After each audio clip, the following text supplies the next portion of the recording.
Dear students, welcome to IAC. Today's our discussion SI Grand Test number 8 Mathematics explanation. Question number 1. In the exam, the student gets 4 marks for each correct answer and loses 1 mark for each wrong answer. If he tried 60 questions in total and got 130 marks, how many questions did he write the correct answers? పరీక్షలో విద్యార్థి రాసినటువంటి ప్రతి సరైన జవాబుకి 4 మార్కులు పొందుతూ ప్రతి తప్పు జవాబుకి 1 mark కోల్పోతాడు. మొత్తం మీద 60 ప్రశ్నలు ప్రయత్నించి 130 మార్కులు సంపాదిస్తే అతడు సరైన జవాబులు రాసినటువంటి ప్రశ్నల సంఖ్య ఏంటి? ఎప్పుడైనా సరే ఇలాంటి మోడల్ క్వశ్చన్ మనకు వస్తే, ఎప్పుడైనా మనం ఎగ్జామ్ రాసేటప్పుడు ఒక క్వశ్చన్ చూడగానే అంటే క్వశ్చన్ అటెంప్ట్ చేస్తున్నాం అంటే మనం ఏ ఉద్దేశంతో అటెంప్ట్ చేస్తాం చెప్పండి? అది కరెక్ట్ అనుకునే మనం అటెంప్ట్ చేస్తాం. మన మనసు రాంగ్ అనుకొని అటెంప్ట్ చేయం కదా. మనం ఏదైనా క్వశ్చన్కి ఆన్సర్ చేసేటప్పుడు అది కరెక్ట్ అనుకుంటాం, అది ఫైనల్గా కరెక్ట్ అవని రాంగ్ అవని, కానీ మనం పెట్టేటప్పుడు మాత్రం అది కరెక్ట్ అనుకునే పెడతాం. సో ఇలాంటి క్వశ్చన్స్ వచ్చినప్పుడు మీరు ఏమనుకుంటారంటే, మీరు ప్రయత్నించినటువంటి క్వశ్చన్స్ అన్నీ కూడా కరెక్ట్ అనుకోండి, ఆల్ ఆర్ కరెక్ట్ అనుకోండి, ఆల్ ఆర్ కరెక్ట్ అనుకోండి. అప్పుడు మనకు ఆన్సర్ చేస్తే మనకు రాంగ్ క్వశ్చన్స్ ఎన్నో తెలుస్తుంది. అప్పుడు మనకు మొత్తం టోటల్ క్వశ్చన్స్లో ఎన్ని రాంగో తెలిస్తే టోటల్ నుంచి రాంగ్ క్వశ్చన్స్ని ఎలిమినేట్ చేస్తే మనకు రైట్ ఆన్సర్స్ వస్తాయి. ఇప్పుడు ఆర్ఆర్ కరెక్ట్ అనుకుంటే అసలు ఎన్ని క్వశ్చన్స్ ప్రయత్నించాడు? 60 క్వశ్చన్స్ని ప్రయత్నించాడు, 60 క్వశ్చన్లు ప్రయత్నించాడు. కానీ మనం ఆన్సర్ చేసేటప్పుడు అన్ని కరెక్ట్ అనుకునే మనం పెడతాం. సో కరెక్ట్ అవుతే ఎన్ని మార్క్స్ వస్తాయి? 4 మార్క్స్ వస్తాయి. ఒక క్వశ్చన్కి 4 మార్క్స్ వస్తాయి. అప్పుడు అతను అనుకున్నటువంటి 60 క్వశ్చన్స్ కానీ కరెక్ట్ అయినట్లయితే మొత్తం ఎన్ని మార్క్స్ వస్తాయి? 240 మార్క్స్ వస్తాయి. అతను పెట్టినటువంటి 60 క్వశ్చన్స్ కరెక్ట్ అవుతే 240 మార్క్స్ వస్తాయి. కానీ ఫైనల్గా అతనికి ఎన్ని మార్క్స్ వచ్చాయి? 130 మార్క్స్ వచ్చాయి. కానీ ఫైనల్గా రిజల్ట్స్ వచ్చిన తర్వాత చూస్తే 130 మార్క్సే వచ్చాయి. 240 వస్తాయనుకున్నాడు, కానీ 130 మార్క్సే వచ్చాయి. ఎందుకు తేడా వచ్చింది? అతను అటెంప్ట్ చేసినటువంటి కొన్ని క్వశ్చన్స్ రాంగ్ క్వశ్చన్స్ అయి ఉంటాయి. అంటే కరెక్ట్ సమాధానం ఇచ్చినట్లయితే +4 మార్క్స్ వస్తాయి, రాంగ్ సమాధానం ఇస్తే 1 మార్కును కోల్పోతారు. అంటే జనరల్గా కూడా స్టూడెంట్ మైండ్ సెట్ ఎలా ఉంటుందంటే, సో ఒక క్వశ్చన్ అటెంప్ట్ చేసేటప్పుడు రాంగ్ అయితే 1 మార్కే కదా పోయేది అనుకుంటారు. కానీ మనం ఒక క్వశ్చన్ రాంగ్ చేస్తున్నామంటే మనం కోల్పోయే మార్క్స్ 1 కాదు, దానికి వచ్చే 4 మార్క్స్ పోతాయి, ఉన్న మార్క్స్లో 1 మార్కును కోల్పోతారు. అంటే ఒక క్వశ్చన్ రాంగ్ మీరు అటెంప్ట్ చేస్తున్నారంటే మీరు లాస్ అయ్యే మార్క్స్ 5 మార్క్స్, 1 మార్కు కాదు. ఇది మీరు దృష్టిలో పెట్టుకోవాలి. నెగిటివ్ మార్కింగ్ ఉన్నప్పుడు ఇది మీరు దృష్టిలో పెట్టుకోవాలి. మీరు కోల్పోయే మార్కులు 1 కాదు, మీరు కోల్పోయే మార్క్స్ 5. అంటే ఒక క్వశ్చన్ని రాంగ్గా అటెంప్ట్ చేస్తే ఎన్ని మార్కులు కోల్పోతారు? 5 మార్క్స్ కోల్పోతారు. ఇక్కడ 240 రావాల్సింది 130 వచ్చాయంటే ఎన్ని మార్క్స్ కోల్పోయారండి? 110 మార్క్స్ కోల్పోయారు. ఎన్ని మార్క్స్ కోల్పోయారు? 110 మార్క్స్ కోల్పోయారు. ప్రతి క్వశ్చన్కి ఎన్ని మార్క్స్ కోల్పోతారు? 5 మార్కులు కోల్పోతారు. అంటే మొత్తమైన 110. అప్పుడు ఎన్ని క్వశ్చన్స్ రాంగ్గా అటెంప్ట్ చేసినట్టు? 22 క్వశ్చన్స్. అంటే 22 క్వశ్చన్స్ రాంగ్ చేసినట్టు. మొత్తం 60 క్వశ్చన్స్లో 22 క్వశ్చన్స్ రాంగ్ చేసినట్టు. అప్పుడు అడిగిన క్వశ్చన్ ఏంటంటే, ఎన్ని రాంగ్ అటెంప్ట్ చేసినా అడగలేదు, how many questions are correct, ఎన్ని క్వశ్చన్స్ కరెక్ట్గా ఉన్నాయి. సో 60లో ఒక 22 సబ్ట్రాక్ట్ చేస్తే ఎంతమా? 38. అంటే అవుట్ ఆఫ్ 60 క్వశ్చన్స్లో 38 క్వశ్చన్స్ కరెక్ట్గా చేశాడు, 22 క్వశ్చన్స్ రాంగ్గా చేశాడు. మీరు కావాలంటే ఇప్పుడు 38 కరెక్ట్ అనుకుంటే 38 × 4 చేయండి, దాంట్లోంచి 22 రాంగ్ కాబట్టి 22 - 1 చేయండి, మీకు ఓవరాల్గా 130 మార్క్స్ వస్తాయి. ఆల్ ఆఫ్ యూ క్లియర్ అండి? అదే. So your answer is what? Option A. Question number 2. So write it in descending order. అవరోహణ క్రమంలో రాయండి. సో డిసెండింగ్ ఆర్డర్ అంటే ఏంటమ్మా? హయ్యెస్ట్ వాల్యూ నుంచి లోయెస్ట్ వాల్యూకి రాసుకుంటూ వెళ్ళాలి. ఓకేనండి. ఇక్కడ భిన్నాలు ఇచ్చాడు, ఫ్రాక్షన్స్ ఇచ్చాడు. So whenever we come across these type of questions, try to convert these fractions into percentages. భిన్నాలను శాతాల్లోకి మార్చండి. ఎలా మార్చాలో మీ మైండ్ క్యాలిక్యులేషన్లో చెప్పున్నాను. సో భిన్నాలు ఇచ్చినప్పుడు ఎప్పుడైనా సరే చాలామంది ఎల్సిఎం తీస్తారు, చాలామంది కసాకు తీసుకొని సర్కట్ చేస్తారు, కొంతమంది క్రాస్ మల్టిప్లికేషన్ చేసి సర్కట్ చేస్తారు. అలా చేయొద్దు. మీ అందరికి కూడా మైండ్ క్యాలిక్యులేషన్ చెప్పున్నాను, దానిలో మీకు భిన్న పట్టిక గురించి చెప్పున్నాను, ఫ్రాక్షన్ టేబుల్ గురించి చెప్పున్నాను, how to convert fractions into percentages. ఓకేనండి. సో ఇక్కడ చూస్తే 3/5. సో మీకు అందరికి కూడా చెప్పాను 3/5 అంటే హౌ మచ్ పర్సెంట్ అంటే 60%. whenever 5 is in the denominator 20 multiples are coming. 1/5 is nothing but 20, 3/5 is nothing but 60%. Next 4/7. So మీ అందరికి కూడా చెప్పున్నాను 1/7 అంటే ఎంతమ్మా? 1/7 అంటే 14/2/7. 1/7 ఇస్ వాట్? 14/2/7. సో మనకు 4/7 అంటే ఎంత వస్తుందండి? 57 1/7 వస్తుంది. 57 1/7%. ఓకేనమ్మా. Next 8/9. So whenever 9 is in the denominator, 11 multiples are coming. Whenever 9 is in the denominator, 11 multiples are coming. 11 8s are 88. 11 8s are 88. So 88 8 by 9 percentage. 88 8 by 9 percentage. Next 9 by 11. Next is what? 9 by 11. So whenever 11 is in the denominator, 9 multiples are coming. So 9 9s are 81. 9 9s are 81. So 81. So 9 by 11. 81 9 by 11. ఇప్పుడు మనకు highest ఏంటో తెలుసు, దాని తర్వాత highest ఏంటో తెలుసు, దాని తర్వాత హైయెస్ట్ ఏంటో తెలుసు. ఇప్పుడు మనకు అసెండింగ్ ఆర్డర్ ఫైండ్ అవుట్ చేయగలం, డిసెండింగ్ ఆర్డర్ ఫైండ్ అవుట్ చేయగలం, లోయెస్ట్ వాల్యూని ఫైండ్ అవుట్ చేయగలం, హైయెస్ట్ వాల్యూని ఫైండ్ అవుట్ చేయగలం. అడిగింది డిసెండింగ్ ఆర్డర్. డిసెండింగ్ ఆర్డర్ అంటే హైయెస్ట్ వాల్యూ నుంచి లోయెస్ట్ వాల్యూకి వెళ్ళాలి. సో హైయెస్ట్ వాల్యూ ఏంటి? 8/9 కదా. హైయెస్ట్ వాల్యూ ఏంటి? 8/9. అంటే మన ఆప్షన్స్ 8/9తో స్టార్ట్ అవ్వాలి. మన ఆన్సర్స్ 8/9తో స్టార్ట్ అవ్వాలి. 8/9తో స్టార్ట్ అవ్వాలి. సో 8/9తో స్టార్ట్ అయ్యేటువంటి ఆప్షన్ ఒకటే ఉంది. 8/9 అంటే ఎంత? సో 88 8/9. కింద 9 వచ్చిందంటే 11 మల్టిపుల్స్ వస్తాయి. 11 8s are 88. 88 8/9. దాని తర్వాత పెద్ద ఏంటి? 9/11. ఎస్. 88 తర్వాత పెద్దది 81 కదా. 81 తర్వాత 60 3/5. దాని తర్వాత 4/7. So your answer is what? Option ఏ. ఈ విధంగా మనం ఆన్సర్ని డైరెక్ట్గా అటాక్ చేయొచ్చు. Question number 3.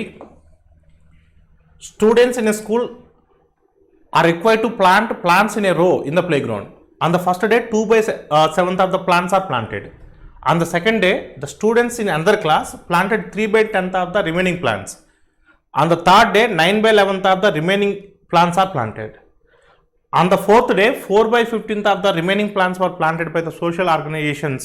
And the next day, another 5 plants were planted. Then the school ownership completed the entire work. However, the cost of each plant planted there is 3 rupees. Then what is the total cost of the plants planted in the playground? So ఒక పాఠశాలలో విద్యార్థులు ఆట స్థలంలోనే ఒక వరుసలో మొక్కలు నాటాల్సి ఉంది. మొదటి రోజు మొత్తం మొక్కల్లో 2/7 వంతు నాటారు. రెండో రోజు మరొక తరగతి విద్యార్థులు మిగిలిన మొక్కల్లో 3/10 వంతు నాటారు.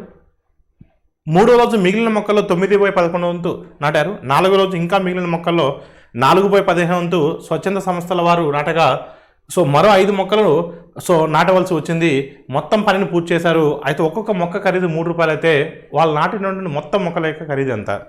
సో ఒకసారి మీరు జాగ్రత్తగా గమనించినట్లయితే ఇక్కడ అసలు మొత్తము ఆ ఎన్ని మొక్కలు ఉన్నాయో మనకు తెలియదు. ఎన్ని మొక్కలు ఉన్నాయో మనకు తెలియదు. సో ఆ మొక్కల్ని ఎక్స్ అనుకుందాం. ఎక్స్ మొక్కలు ఉన్నాయనుకుందాం.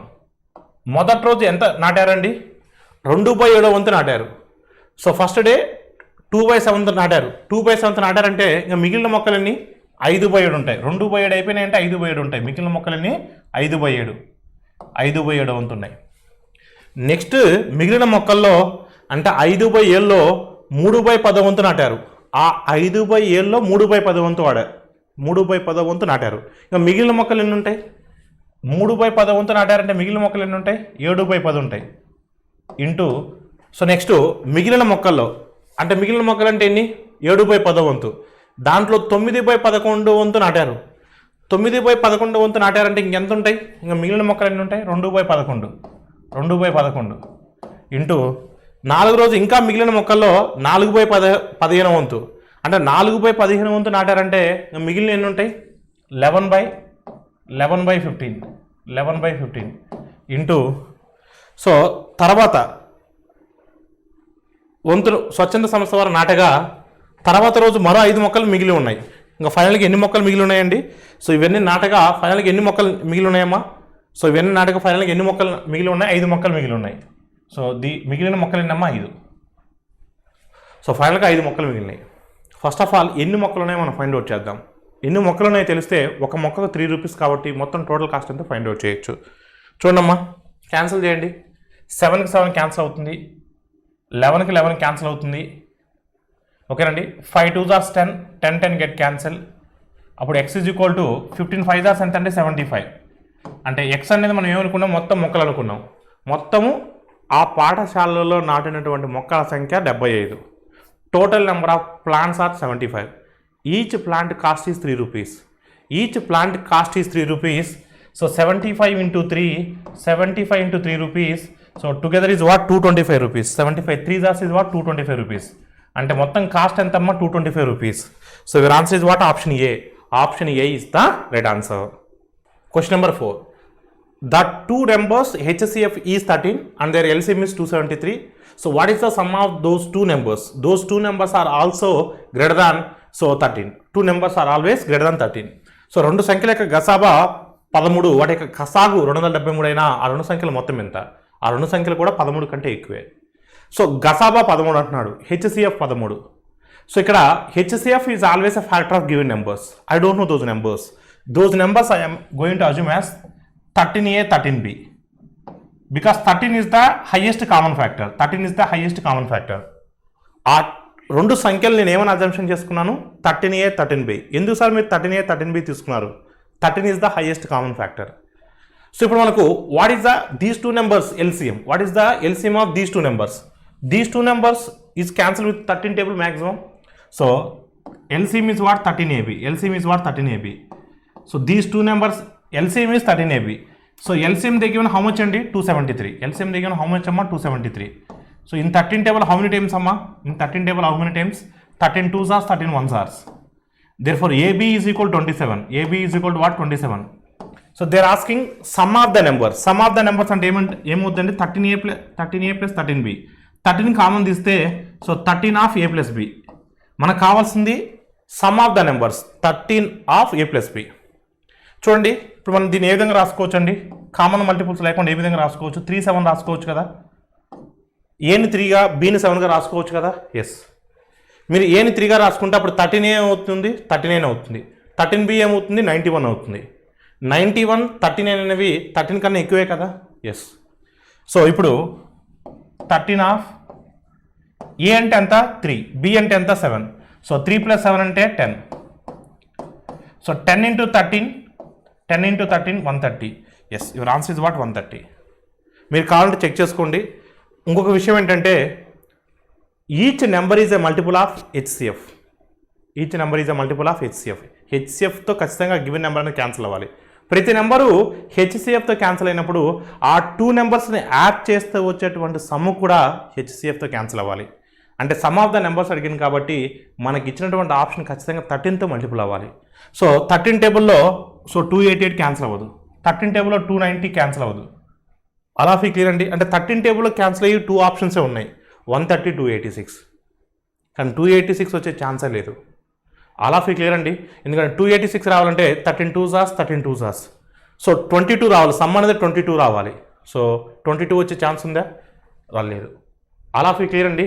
అదే, సో 22 వచ్చే ఛాన్స్ ఎందుకు ఉండదంటే, ఎందుకంటే మీరు అడగవచ్చు సార్ మీరు 21ని 3 into 7 ఎందుకు రాశారు సార్? మీరు 1 into 21 రాసినా కూడా 21 వస్తుంది కదా సార్ మీరు అడగవచ్చు. మీరు 1 into 21 రాస్తే కూడా 21 వస్తుంది.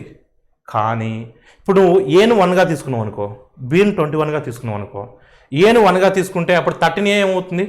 13 into 1 13 అవుతుంది. కానీ ఇక్కడ ఇచ్చింది ఏంటి?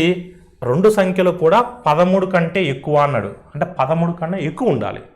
మనం ఇక్కడ 1 తీసుకుంటే 13A 13 అవుతుంది, కానీ 13 కన్నా ఎక్కువ ఉండాలి కదా.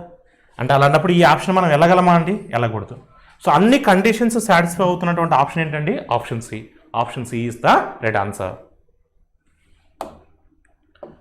Question number 5. Arrange the following values in ascending order. ఆరోహణ క్రమంలో రాయండి. అసెండింగ్ ఆర్డర్, ఆరోహణ క్రమంలో చిన్న వాల్యూ నుంచి పెద్ద వాల్యూకి రాసుకుంటూ వెళ్ళాలి.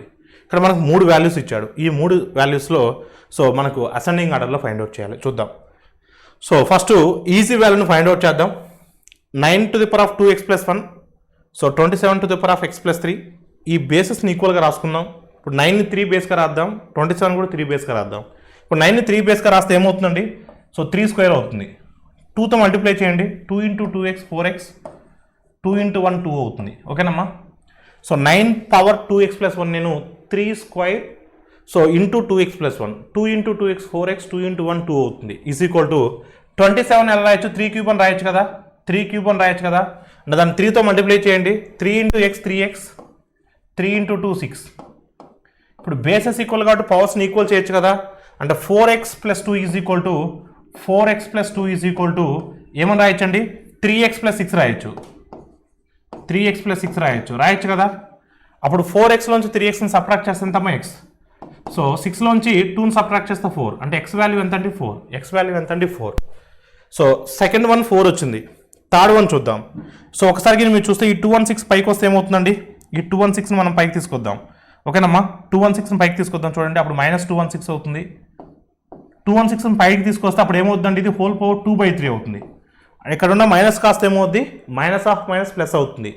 216 అనేది అంటే ఉల్టా రాసిన, సింపుల్గా ఉల్టా రాసినప్పుడు ఇది ఏమవుద్ది, మైనస్ కాస్త పాజిటివ్ అవుతుంది. ఇప్పుడు 216ని ఎలా రాయొచ్చండి, 216ని 6 క్యూబ్ అని రాయొచ్చు కదా, 6 క్యూబ్ అని రాయొచ్చు కదా, 6 క్యూబ్ ఓకేనమ్మా, -6 క్యూబ్ ఓకేనండి, -6 క్యూబ్ హోల్ పవర్ 2/3 రాయొచ్చు కదా, హోల్ పవర్ 2/3.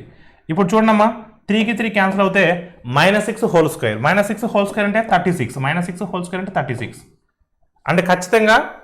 సో మూడోది అనేది మనకి అసెండింగ్ ఆర్డర్లో రాయాలి, చిన్నదాని నుంచి పెద్దదానికి వెళ్ళాలి అంటే ఖచ్చితంగా 2 తర్వాతనే 3 రావాలి, 2 తర్వాతనే 3 రావాలి. సో 2 తర్వాతనే 3 రావాలి, 2 తర్వాతనే 3 రావాలి. సో అలా లేని ఆప్షన్స్ ఒకటి ఉంది, దాన్ని తీసేద్దాం. 3 2 అన్నాడు, 3 అనేది చిన్న వాల్యూ కాదు 2తో కంపేర్ చేసుకుంటే, 2 అనేది చిన్నది.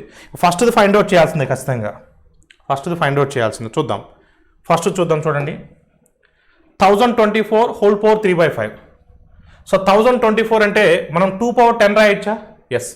2 పవర్ 10 చూడమ్మా జాగ్రత్తగా, 2 power 10 whole power 3/5, whole power 3/5. అప్పుడు 5 1s are 5 2s are, అప్పుడు 2 × 3 ఏమవుతుంది, 6 అవుతుంది, అంటే 2 పవర్ 6 అవుతుంది. సో 2 పవర్ 6 అవుతుంది, దాన్ని పక్కన పెడదాం. ప్లస్ 64, ఇప్పుడు 64ని ఏమని రాయొచ్చు, 8² అని రాయొచ్చు కదా, అప్పుడు 2కు 2 క్యాన్సిల్ అవుతుంది, అప్పుడు 8 అవుతుంది. 8 whole to the power of -1 అంటే 1/8 అని రాయొచ్చు ఓకేనమ్మా. మళ్ళీ చెప్తున్నాను చూడండి, 64ని 8² రాయొచ్చు, ఆ స్క్వేర్కి హోల్ పవర్ -1/2 ఉంది కదా, ఆ 2కి ఈ 2 క్యాన్సిల్ అవుతుంది, అప్పుడు మనకి 8 టు ది పవర్ ఆఫ్ -1 వస్తుంది. 8 టు ది పవర్ ఆఫ్ -1 అంటే దట్ షుడ్ బి 1/8 కదా, ఎస్. సో ఈ 2 టు ది పవర్ ఆఫ్ -2ని పైకి వస్తే ఏమవుతుందండి, 2 టు ది పవర్ ఆఫ్ -2 పైకి వస్తే ఏమవుతుంది, 2² అవుతుంది, అంతే కదా, 2² అవుతుంది, 2² అవుతుంది.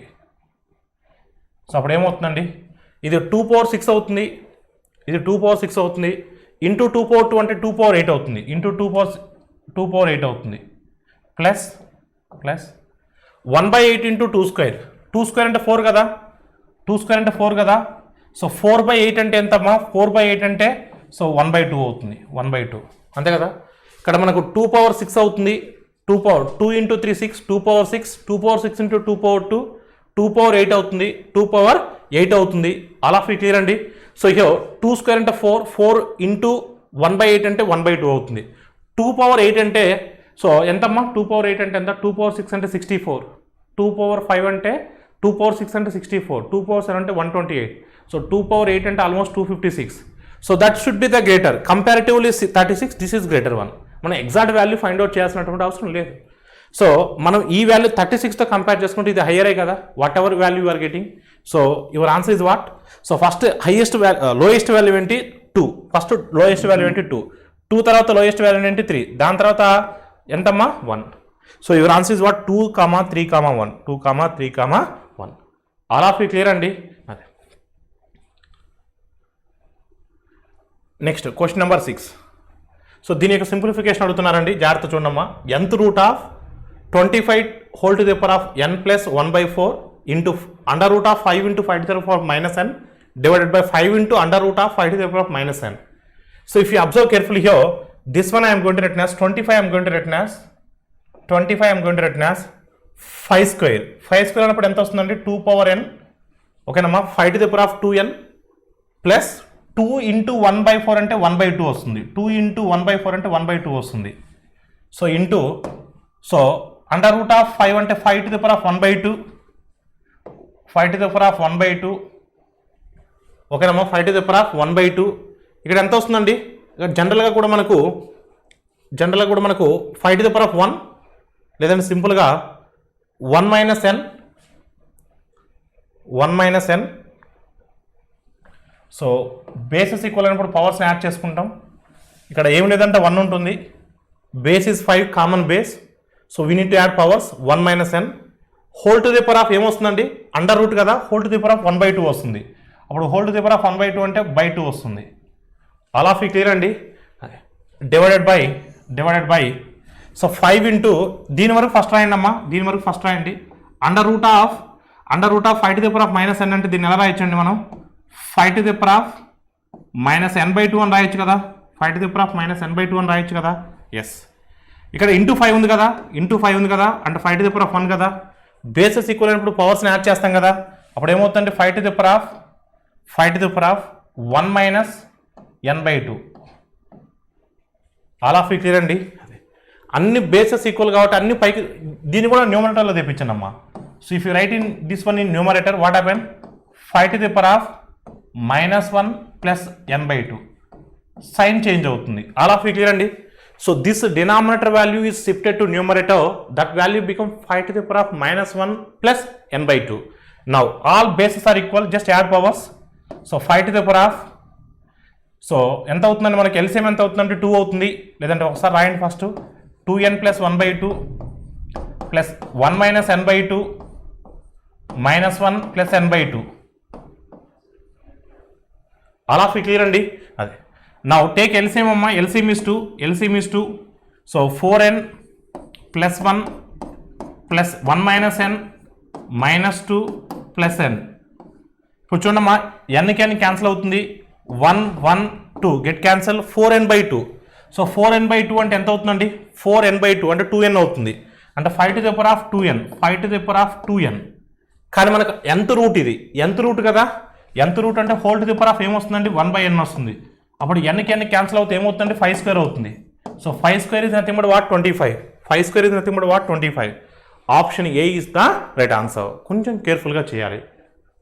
మీరు చిన్న మిస్టేక్ చేసినా 5/1 వస్తే మీ ఆన్సర్ 5 అవుతుంది. 5³ వస్తే మీ ఆన్సర్ 125 వస్తుంది. 5 to the power of 4 వస్తే మీ ఆన్సర్ 625 అవుతుంది. చాలా కేర్ఫుల్గా చేయాలి. ఆల్ ఆఫ్ యూ క్లియర్ అండి. Question number 7. The two numbers of HCF 17 and LCM 714, then what is the sum of those two numbers? Those two numbers are 3-digit numbers. రెండు సంఖ్యల గసాబా 17, కసాగు 714 అయితే ఆ రెండు సంఖ్యల మొత్తం ఎంత? సిమిలర్ క్వశ్చన్ మనం ఆల్రెడీ చేస్తున్నాం. సో గసాబా 17 అంటే ఆ నెంబర్స్ మనం ఏమైనా అజంప్షన్ చేసుకోవచ్చు? 17A 17B, 17A 17B, because 17 is the highest common factor of those two numbers. So what is the LCM? 17 is the highest number, then what is the LCM? It goes 17 table maximum. So 17AB is the LCM, 17AB is the LCM. LCM is equal to what? 714. LCM is equal to what? 714. In 17 table 17 4 times, 17 2 times. అంటే వీటిని ఏ విధంగా split చేయొచ్చు మనం? 7 6గా split చేయొచ్చు కదా. 7 6గా ఎందుకు split చేశారు sir మీరు? 7 6గా ఎందుకు స్ప్లిట్ చేశారు? వాడు ఏమంటున్నాడంటే ఆ రెండు సంఖ్యలు కూడా 3 అంకెల సంఖ్యలు అయి ఉండాలి. ఆ రెండు సంఖ్యలు కూడా 3 అంకెల సంఖ్యలు అయి ఉండాలి. ఇప్పుడు నువ్వు 7 తీసుకుంటే 17 ఏళ్ళు ఎంత? 119. 119 అనేది 3 అంకెల సంఖ్య. 6 తీసుకుంటే 17 6లో 102. 102 కూడా 3 అంకెల సంఖ్య. నువ్వు 7 6 కాకుండా మరేది తీసుకున్నా రెండు సంఖ్యలు 3 అంకెల సంఖ్యలు కావు. ఖచ్చితంగా మీరు 7 6 తీసుకోవాలి. ఇచ్చిన కండిషన్ సాటిస్ఫై చేయాలి మీరు. అదైతే బ్రాకెట్లో ఇచ్చారు కదని చెప్పేసి అది మనకు సంబంధం లేదు అంటే కుదరదు. ఆల్ ఆఫ్ క్లియర్ అండి. 7 6గానే తీసుకోవాలి. మనకు ఆ సంఖ్యల మొత్తం కావాలి. 17A + 17B. 15 కామన్ తీస్తే 17 × A + B. So 17 × A + B అంటే ఎంత వస్తుంది మనకు? 7 6 13. సో 17 × 13, 17 × 13. సో 17 10ల 170, 17 3ల 51. సో 17 3ల ఎంతమ్మా? 51.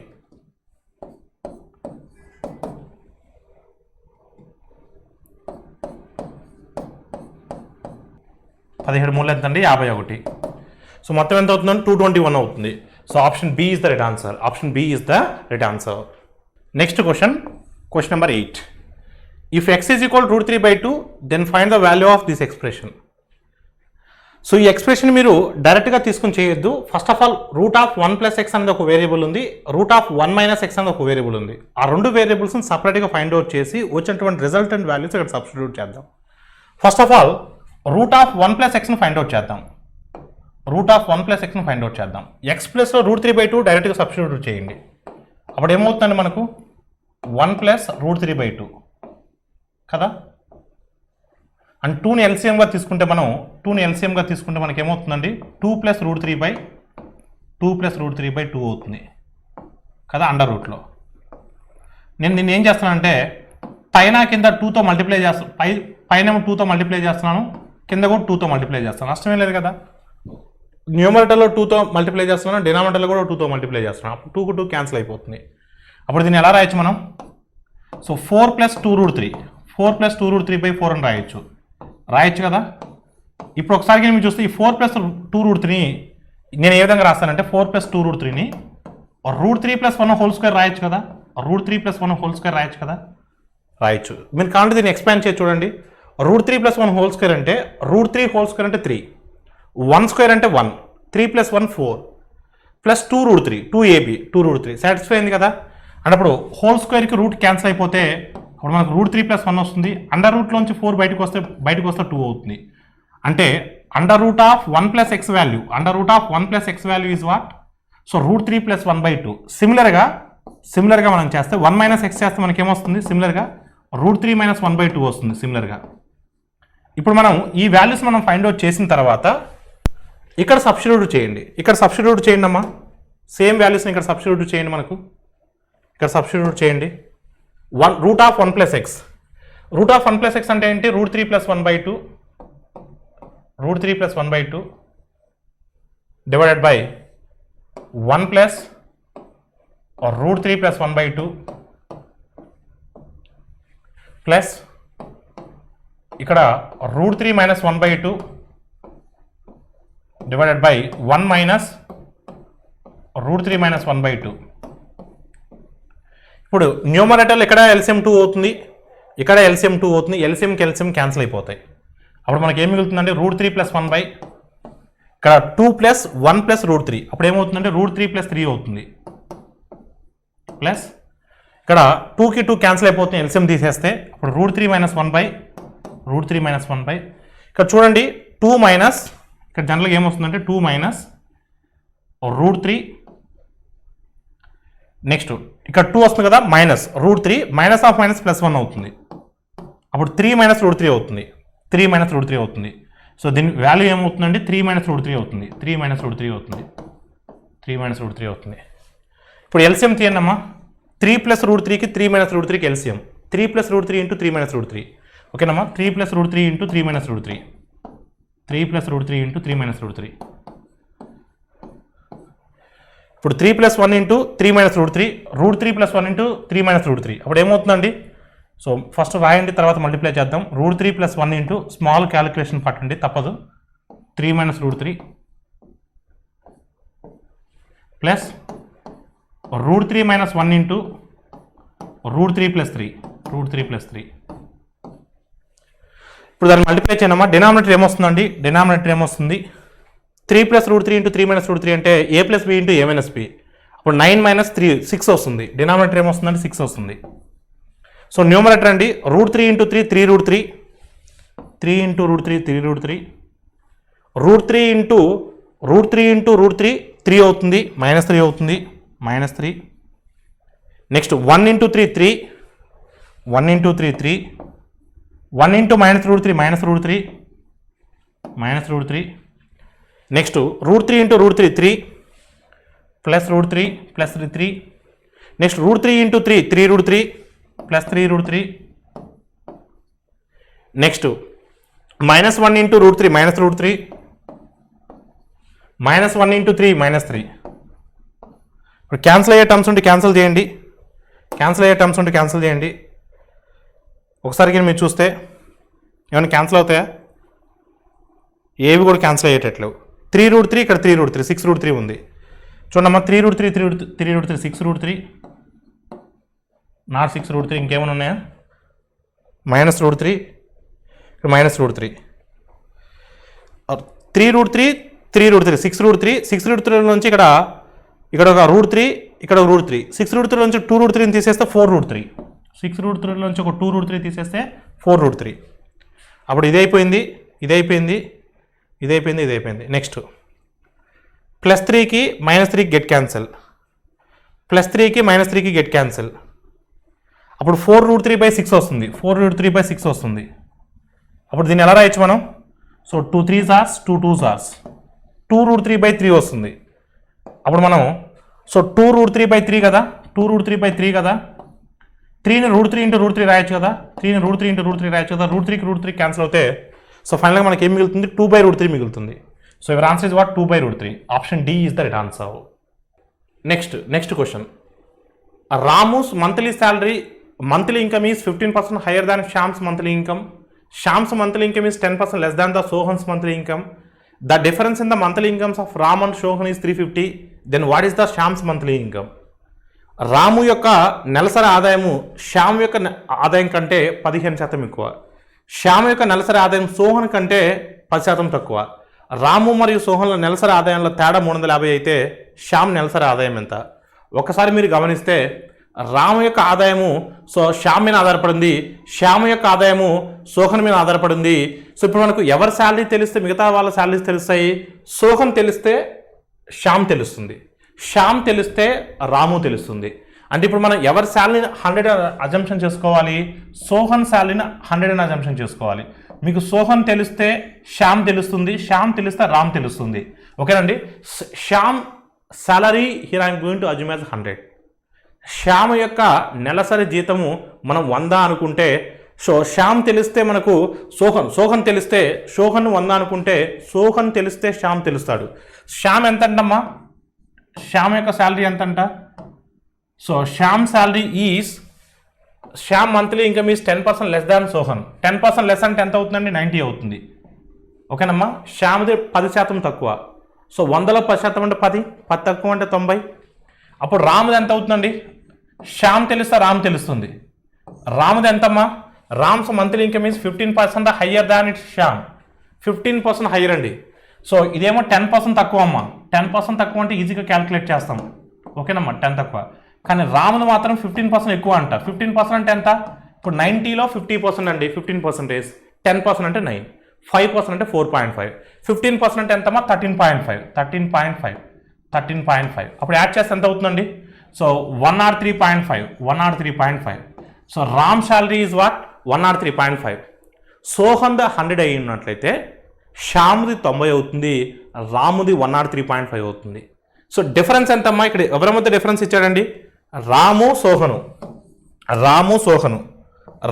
సోహన్ల నెలసరి ఆదాయాల తేడా 350. వాళ్ళిద్దరి మధ్య డిఫరెన్స్ 350 అంట. రాముది సోహన్ది ఇక్కడ మనం 100 అనుకున్న ప్రకారం డిఫరెన్స్ ఎంతమ్మా? 3.5. మనం 100 అనుకున్న ప్రకారం డిఫరెన్స్ ఎంత అండి? 3.5. అంతే కదా. 103.5కి 100కి డిఫరెన్స్ 3.5 కదా. ఎప్పుడు మనం 100 ప్రకారం, కానీ లెక్క ప్రకారం ఎంత అండి? లెక్క ప్రకారం డిఫరెన్స్ ఎంత అండి? 350. అంటే 3.5 ఎన్ని టైమ్స్ పోతుందండి? 3.5 ఎన్ని టైమ్స్ పోతుంది? 100 టైమ్స్ పోతుంది. 3.5 100 టైమ్స్ 350. ఇప్పుడు మనకు కావాల్సింది ఎవరిది?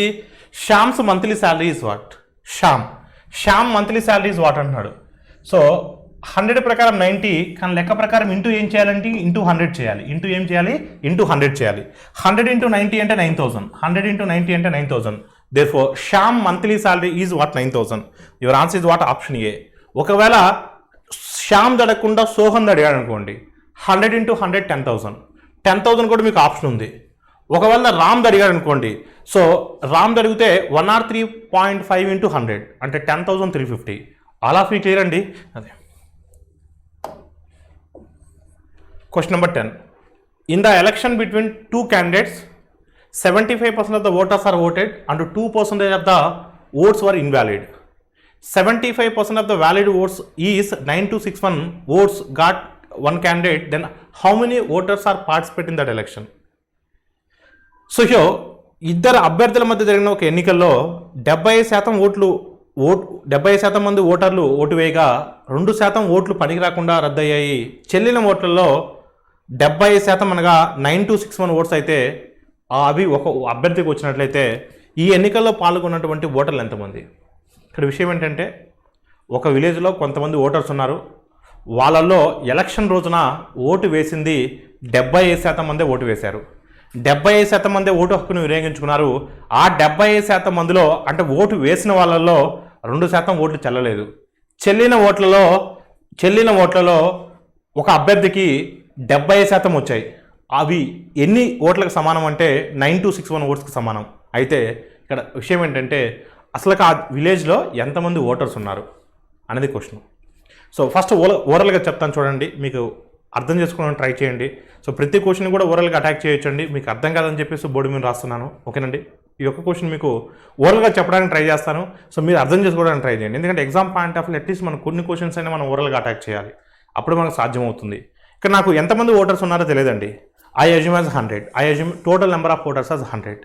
Out of 100 only 75 members are voted. 75% of the voters are voted. 100 అనుకుంటే 100లో 75% అంటే 75.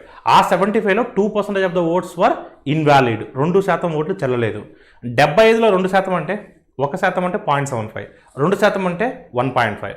75లో 1.5 చెల్లలేదు అంటే రిమైనింగ్ ఎంత? 73.5. ఆ 73.5లో సో విన్నింగ్ క్యాండిడేట్కి 75% వచ్చాయంటే అతనే విన్నింగ్ క్యాండిడేట్. విన్నింగ్ క్యాండిడేట్కి 75% వచ్చాయి. దేంట్లో? 73.5లో. 75% of 73.5, that number will be equal to 9261. ఇప్పుడు 75% మనం 3/4గా రాయొచ్చా? 3/4 into 73.5 is nothing but 9261. Then 100% is what? ఇప్పుడు 3/4 ఉంది కదా, మరి దాన్ని మల్టిప్లై చేసి క్రాస్ మల్టిప్లికేషన్ చేస్తే చాలా టైం పడుతుంది. అందుకని పొరపాటును కూడా క్రాస్ మల్టిప్లై చేసి సర్కట్ చేయొద్దు. నేను ఫస్ట్ ఇక్కడ డివైడెడ్ బై 4 ఉంది కాబట్టి ఇంటూ 4 చేస్తున్నాను. ఇక్కడ ఇంటూ 4 చేస్తున్నాను. 100 ఇంటూ కూడా 4 చేస్తున్నాను. బోత్ సైడ్స్ 4తో మల్టిప్లై చేస్తే మనకు ఒరిజినల్ వాల్యూ ఏం చేంజ్ అవ్వదు. బోత్ సైడ్స్ 4తో మల్టిప్లై చేస్తే అప్పుడు 4కి 4 క్యాన్సిల్ అవుతుంది. ఇక్కడ 4 into 100 400 అవుతుంది. స్టిల్ మనకు డెసిమల్ ఉంది, 73.5 ఉంది. ఎప్పుడైనా గుర్తుపెట్టుకోండి, డెసిమల్స్ ఉన్నప్పుడు ప్లెయిన్ నెంబర్స్లో కన్వర్ట్ చేసుకొని క్యాలిక్యులేట్ చేయండి, ఎందుకంటే మీకు ఈజీ అవుతుంది. అదే డెసిమల్స్లో మీరు అటాక్ చేస్తే టైం పడుతుంది. ఇప్పుడు 73.5 ఉంది, దాన్ని ప్లెయిన్ నెంబర్లో మార్చుకోవడం కోసం ఇంటూ 2 చేస్తున్నాను. Both sides I multiplying with 2. ఇక్కడ ఇంటూ 2 చేశాను, ఇక్కడ ఇంటూ 2 చేశాను. 73.5 into 2 147. 147 into 3 441. 441 is 21 square. 9261 is 21 cube. 21 square 21 cube. How many times it goes? 21 times. Here already 400 is there. If you multiply it with 2, 800. 800 into 21. 21 8s are 168. 2 zeros are there na. So your answer is what? 16,800. So your answer is what? 16,800. Option C is the right answer. ఆ విధంగా మనం డైరెక్ట్గా answer attack చేయొచ్చు. So ఒకసారి మీకు మళ్ళీ చెప్తాను చూడమ్మా, ఒకసారి మళ్ళీ మీకు చెప్తాను చూడండి, జాగ్రత్తగా చూడమ్మా all of you. So total number of voters I don't know. So total number of voters I don't know. Total number of voters ఎంతమంది ఓటర్స్ ఉన్నారో తెలియదు. So I assume as what 100. I assume as what 100 100 అని అనుకుంటున్నాను. So వీటిల్లో 75 మంది caste చేసిన వాళ్ళు ఎంతమంది? ఓటు హక్కును వినియోగించుకున్న వాళ్ళు. ఓటు హక్కును వినియోగించుకున్న వాళ్ళు 75% మెంబర్స్. అంటే ఆ రోజు ఎలక్షన్ రోజున వాళ్ళ ఓటు హక్కును వినియోగించుకున్న వాళ్ళు 75%. అంటే 100లో 75% అంటే 75. సో ఈ 75లో ఇన్వాలిడ్ ఓట్స్ ఎన్నమ్మా? ఈ 75లో ఇన్వాలిడ్ ఓట్స్ ఎన్ని? ఇన్వాలిడ్ ఓట్స్ ఎన్ని? 2%. అంటే 2% ఓట్లు చెల్లలేదు. అంటే 75లో 2% అంటే ఎంతమ్మా? 1.5. సో వ్యాలిడ్ ఓట్స్ ఎన్ని అండి?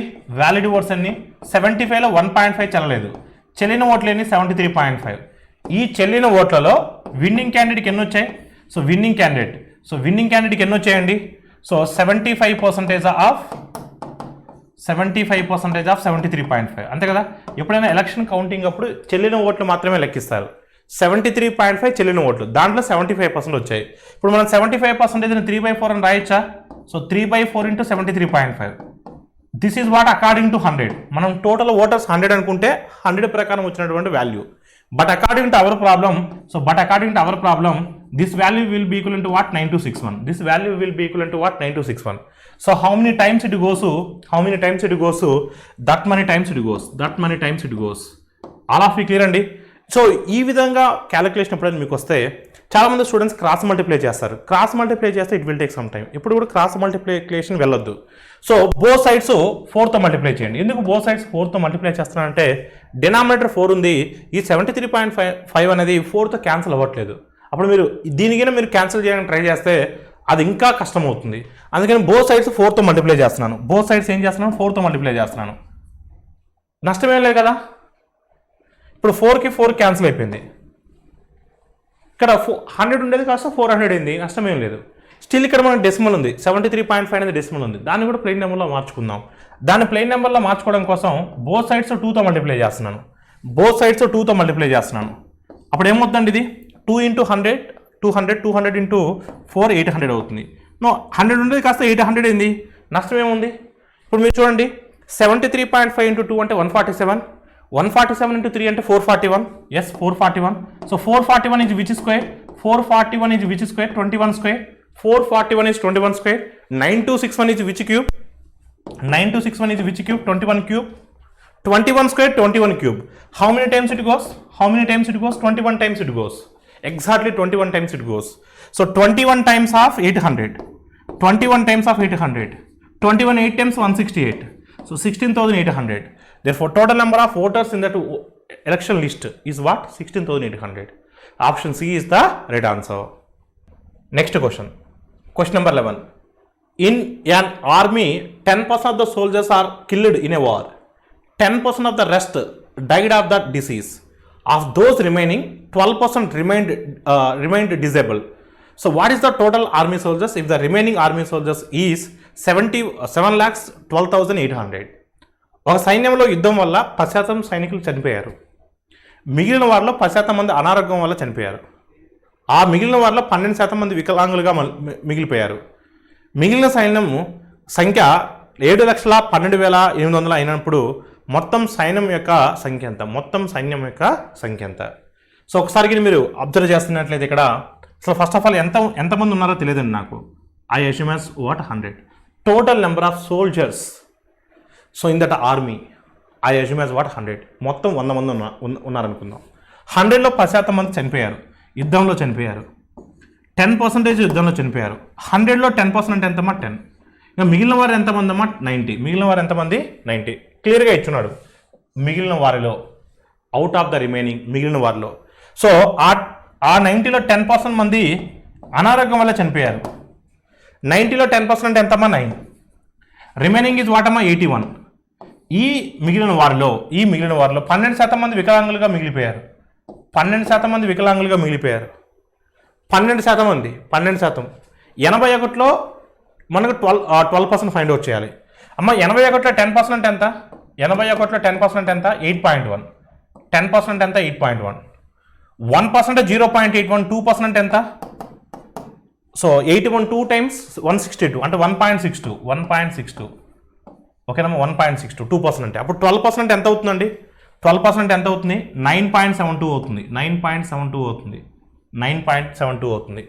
ఆల్ ఆఫ్ యూ క్లియర్ అండి. ఇప్పుడు 81 నుంచి 9.72ని సబ్ట్రాక్ట్ చేయండి. 10 సబ్ట్రాక్ట్ చేయండి. అప్పుడు 10 సబ్ట్రాక్ట్ చేస్తే ఎంత వస్తుంది? 71 వస్తుంది. ఎంత ఎక్స్ట్రా సబ్ట్రాక్ట్ చేసాం? 0.28 ఎక్స్ట్రా సబ్ట్రాక్ట్ చేసాం. దాన్ని యాడ్ చేయండి. అందుకని మాన్యువల్గా చేయొద్దు. అంటే మనం మొత్తం 100 అనుకుంటే అకార్డింగ్ టు 100 ఫైనల్గా సైన్యంలో మిగిలినటువంటి సైనికులు ఎంతమంది అమ్మా? 71.28 according to 100. But according to our problem 7,12,800. So ఇంతమంది సోల్జర్స్ ఫైనల్గా మిగిలినారు అంతే కదా, 7,12,800. So how many times it goes? That many times it goes. So ఇక్కడ 2 డెసిమల్స్ ఉన్నాయి. ఆ 2 డెసిమల్స్ని రిమూవ్ చేయాలంటే 2 zeros మల్టిప్లై చేయాలి. ఇక్కడ 2 more zeros ఉన్నాయి, ఇంకో 2 zeros మల్టిప్లై చేయాలి. అంటే ఓవరాల్గా 10,000 టైమ్స్ అంటే 10,000 ఇంటూ 100. అప్పుడు ఏమవుతుందంటే 10,000 ఇంటూ 100 అంటే 10 lakhs అవుతుంది. ఏమవుతుందంటే 10 lakhs అవుతుంది. So your answer is what? 10 lakhs. So 10 lakhs. Option D is the right answer. So option D is the right answer. Option D is the right answer. Next question. Question number 12. An illiterate retailer sets the marked price of 50% more than the cost price of all his goods. If he sells at a 25% discount on the marked price, he will think to get a 25% profit. Then what is the actual profit percentage on the sale of his goods? చదువురాని ఒక చిల్లర వర్తకుడు తన సరుకులు అన్నిటి మీద కొన్న ధర కంటే ఒక 50% ఎక్కువగా ముద్రించుకున్నాడు. అతను ఏమనుకున్నాడంటే 50% ఎక్కువగా ముద్రించుకుంటున్నాం కదా, 20% డిస్కౌంట్ ఇచ్చేస్తే నాకు ఇంకా 20% లాభం వస్తుంది కదా అనుకుంటున్నాడు. కానీ ఇన్ రియాలిటీలో అంత రాదు. ఒకవేళ ఇన్ రియాలిటీలో ఎంత శాతం లాభం వస్తుందని అడుగుతున్నాడు.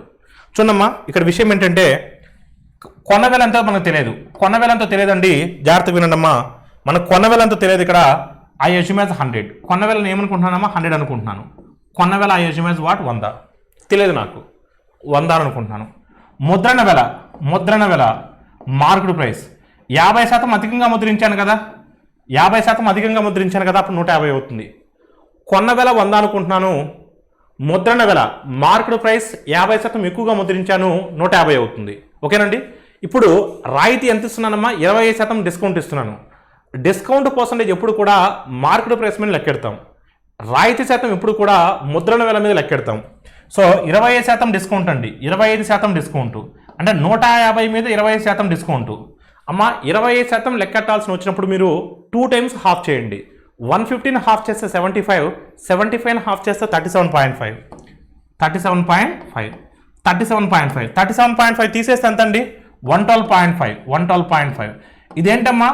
సెల్లింగ్ ప్రైస్, అమ్మిన వెల. ఇదేంటమ్మా? Selling price. కొన్న విలువేమో 100, అమ్మిన విలువేమో 112.5. అప్పుడు లాభశాతం ఎంత అవుతుందండి? 12.5 అవుతుంది. లాభశాతం ఎంత అవుతుందండి? 12.5 అవుతుంది. So your answer is what? 12.5%. లాభశాతం 12.5%. Option A is the right answer. Question number 13. Hemant sold a total of 10 sarees with a profit of 460 rupees and 12 sarees with a profit of 144 rupees. Out of the remaining 20 sarees, or at what profit should he made on each saree? For average profit of each saree is what? 18 rupees. మొత్తము 460 రూపాయల లాభంతో 10 చీరలు, మొత్తము 144 రూపాయల లాభంతో 12 చీరలు హేమంత్ అమ్మాడు. మిగతా 20 చీరలపై మొత్తం మీద చీరకు 18 రూపాయల సగటు లాభం రావడానికి ఒక్కొక్క చీరపై ఎంత లాభం రాబట్టాలి? సో మనకు సగటు ఇచ్చున్నాడు, 10 చీరల మీద ఇచ్చున్నాడు, 12 చీరల మీద ఇచ్చున్నాడు. అయితే మిగిలిన 20 చీరలు ఉన్నాయి చూసారా, ఆ 20 చీరల మీద ఒక్కో దాని మీద ఎంత వస్తే లాభం, అతనికి ఓవరాల్గా ఒక్కొక్క చీర మీద 18 రూపాయల లాభం వస్తుందని అంటున్నాడు.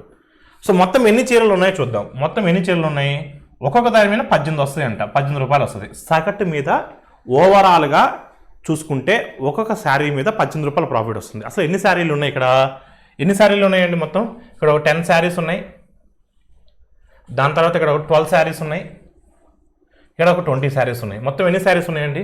10, 12, 22. 22 + 20 42.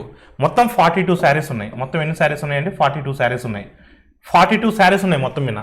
42 శారీస్ ఉన్నాయి. ఓవరాల్గా ఒక్కొక్క శారీ మీద 18 రూపాయల లాభం వస్తుంది. ఆల్ ఆఫ్ క్లియర్ అండి? అది మొత్తం మీద. ఇంకా మొదటి కేసు చూసుకుంటే మొదటిలో ఎంత వచ్చిందంటే 460 రూపీస్ వచ్చింది. మొత్తం 10 చీరల మీద 460 రూపీస్ వచ్చింది. నెక్స్ట్ 12 శారీస్ మీద ఎంత వచ్చిందంటే 144 రూపీస్ వచ్చింది. 144 రూపీస్ వచ్చింది. మిగతా శారీస్ ఏంటంటే 20 శారీస్, దాని మీద ఒక్కో దాని మీద X రూపీస్ వచ్చింది అనుకుందాం. ఇప్పుడు ఆ ఎక్సే మనం ఫైండ్ అవుట్ చేయాలి.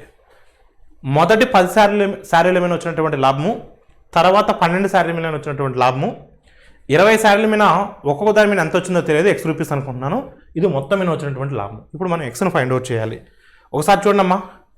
సో 18 × 42 అండి. 18 2s are 36, 18 4s are 72, 72 + 3 75.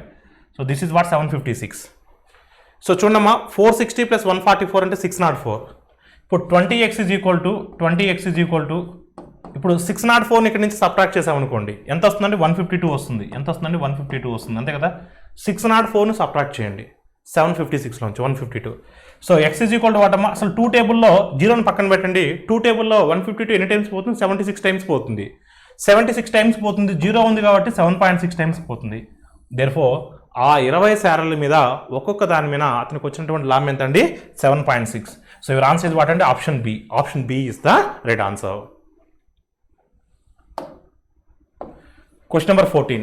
One person sells with a loss of 7% on a chair and a profit of 17% on a table. Then the person gains 296 rupees. If he sells with 7% profit on chair and 12% profit on the table, he will get a 400 rupees profit. Then what is the cost price of the table? కుర్చీపై 7% నష్టము, టేబుల్పై 17% లాభంతో అమ్మకం వల్ల ఒకనికి లాభము 296 రూపాయలు వచ్చింది. అతను కుర్చీపై 7% లాభము, టేబుల్పై 12% లాభంతో అమ్మితే అతనికి 400 రూపాయల లాభం వచ్చేది. అయితే టేబుల్పై అసలు ఖరీదు ఎంత? ఇక్కడ కొంతమందికి టేబుల్ ఖరీదు తెలియదు కాబట్టి X అనుకుంటారు, కుర్చీ ఖరీదు తెలియదు కాబట్టి X అనుకుంటారు, Y అనుకుంటారు, సర్కస్ చేస్తారు. So but we're going to attack directly. First ఓవరాల్గా చెప్తాను చూడండి, ఎవరు కూడా కంగారు పడద్దు. దాని తర్వాత బోర్డు మీద కూడా చెప్తాను. ఒకసారి మీరు జాగ్రత్తగా అబ్జర్వ్ చేసినట్లయితే 7% అని చేయరన్నాడు, లాస్ అన్నాడు. లాస్ అన్నాడు కాబట్టి నేను -7C అని రాసుకుంటాను. పర్సంటేజ్ని కాస్త పక్కన పెట్టండి. పర్సంటేజ్ అంటే బై 100 రాస్తాం, అది ఆ పక్కకు పంపిస్తే 2 సున్నాలు ఎక్స్ట్రా వస్తాయి. ఆన్సర్ వచ్చిన తర్వాత 2 సున్నాలు కలుపుకుందాం. పర్సంటేజ్ గురించి పక్కన పెట్టండి. 7C కాకపోతే మైనస్ కాబట్టి -7C and plus 17% profit on table 17T అంటే 7C - 7C + 17T is equal to 296. Next కేసులో 7% ప్రాఫిట్ ఆన్ చైర్ అంటే +7C. Next 12% profit on table +12T is equal to 400. అప్పుడు -7c +7c క్యాన్సిల్ అయిపోతుంది.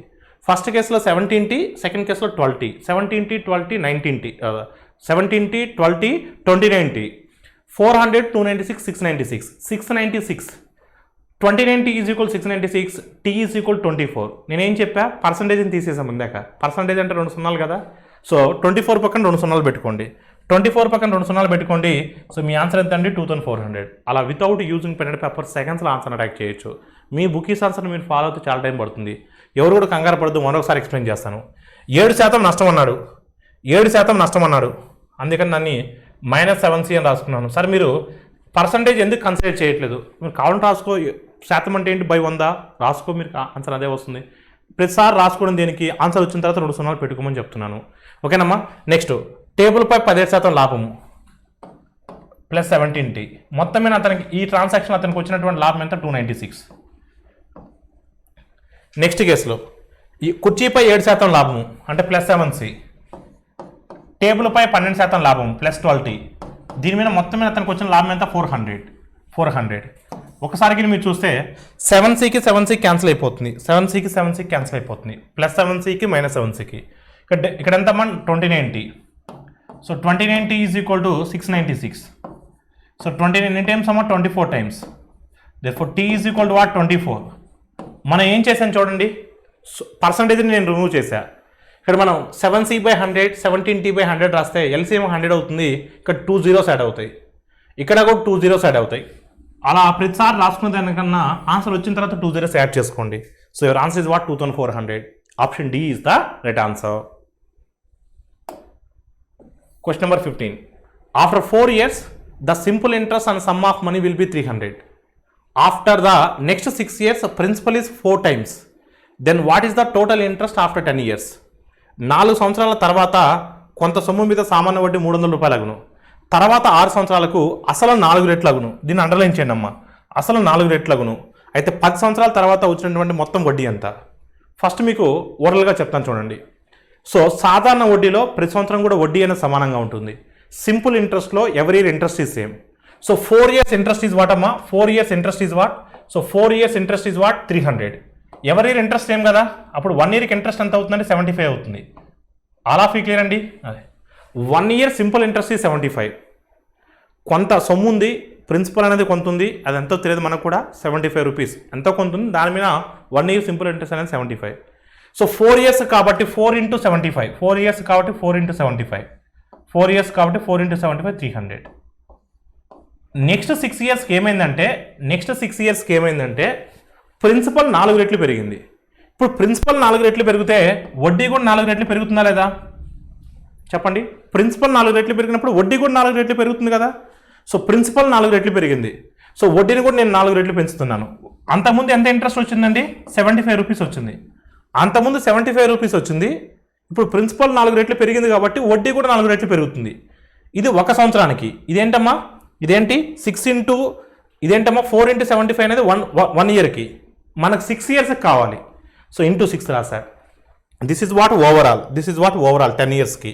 ఇప్పుడు చూడమ్మా, ఇక్కడ ఏం మీరు చూస్తే 6 4s 24 కదా, 6 4s 24 కదా, 24 × 75, 4 × 75, 75ని కామన్ తీసేస్తే అప్పుడు 4 + 24 ఏమవుతుందమ్మా, 28 అవుతుంది.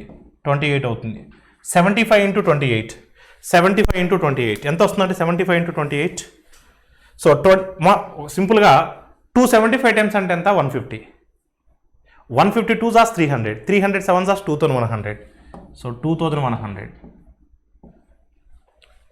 సో మొత్తం ఇంట్రెస్ట్ ఎంత వస్తుందంటే 2100 వస్తుంది. Option A is the right answer. Question number 16.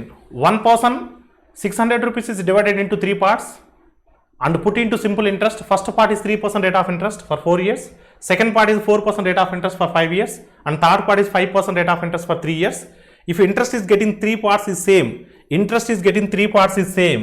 This is the keyword for us to solve this question. అంటే 3 కేసులు కూడా ఇంట్రెస్ట్ అనేది సమానంగా ఉంది. Then what is the investment with 5% interest rate, అంటే 5% ఇంట్రెస్ట్ రేట్కి ఇచ్చినటువంటి ప్రిన్సిపల్ ఎంత అని అడుగుతున్నారు. సో ఒక వ్యక్తి 600 రూపాయలను 3 భాగాలుగా సామాన్య వడ్డీకి ఇచ్చాడు. సామాన్య వడ్డీ అంటే సాధారణ వడ్డీ.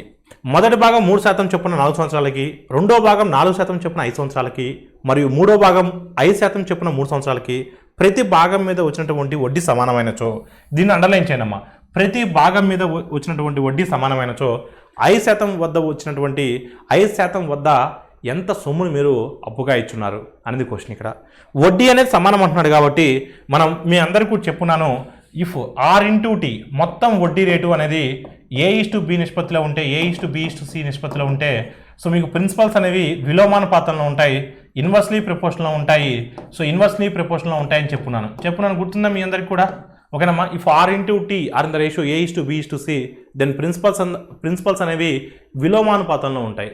ఓకేనమ్మా, విలోమానుపాతంలో ఉంటాయి. ఆల్ ఆఫ్ క్లియర్ అండి. ఇక్కడ మనకు R/T రేషియో ఇచ్చున్నాడు, R/T.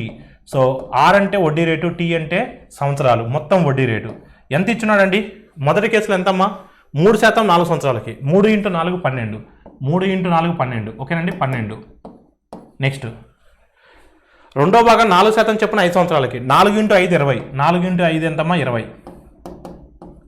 నెక్స్ట్ మూడో భాగం 5% చెప్పిన 3 సంవత్సరాలకి, 3 × 5 15. ఇవి ఏ అయినా టేబుల్తో క్యాన్సిల్ అవుతాయండి? ఏ టేబుల్తో కూడా క్యాన్సిల్ అవ్వు. శాతాలు క్యాన్సిల్ అవుతాయి మహా అయితే, ఇంకే టేబుల్ కూడా క్యాన్సిల్ అవ్వు. ఇప్పుడు మనకు ప్రిన్సిపల్ కావాలి. అసలు కావాలంటే ఏం చేయాలి? విలోమం చేయాలి, సర్కస్ చేయాలి, కసాక్ కట్టాలి. అలా చేయొద్దు. ఏ పదం కావాలంటే ఆ పదాన్ని మూసేయండి, మిగతా రెండింటిని మల్టిప్లై చేయండి. ఇప్పుడు నాకు మొదటి పదం కావాలనుకోండి, శాతాలు క్యాన్సిల్ అయిపోతాయండి, వాటి జోలు వెళ్ళొద్దు. ఇంకా నాకు మొదటి పదం కావాలనుకోండి, మొదటి పదాన్ని మూసేయండి, మిగతా రెండింటిని మల్టిప్లై చేయండి. 20 15 టైమ్స్ ఎంతమ్మా? 300. 20 15 times 300. If you want second term, close the second term and multiply remaining 2. So 12 15 times ఎంతమ్మా? 180. 12 15 times is what? 180. If you want third term, close the third term and multiply remaining 2. 12 × 20 240. 12 × 20 ఎంతమ్మా? 240. So 12 × 20 ఎంతమ్మా? 240. So cancel the అమ్మా. In which table to go? 60 table.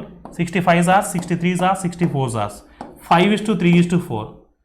మొత్తం ఎన్ని parts అండి? 5:3:4 అంటే మొత్తం ఎన్ని పార్ట్స్ అమ్మా? 12 parts.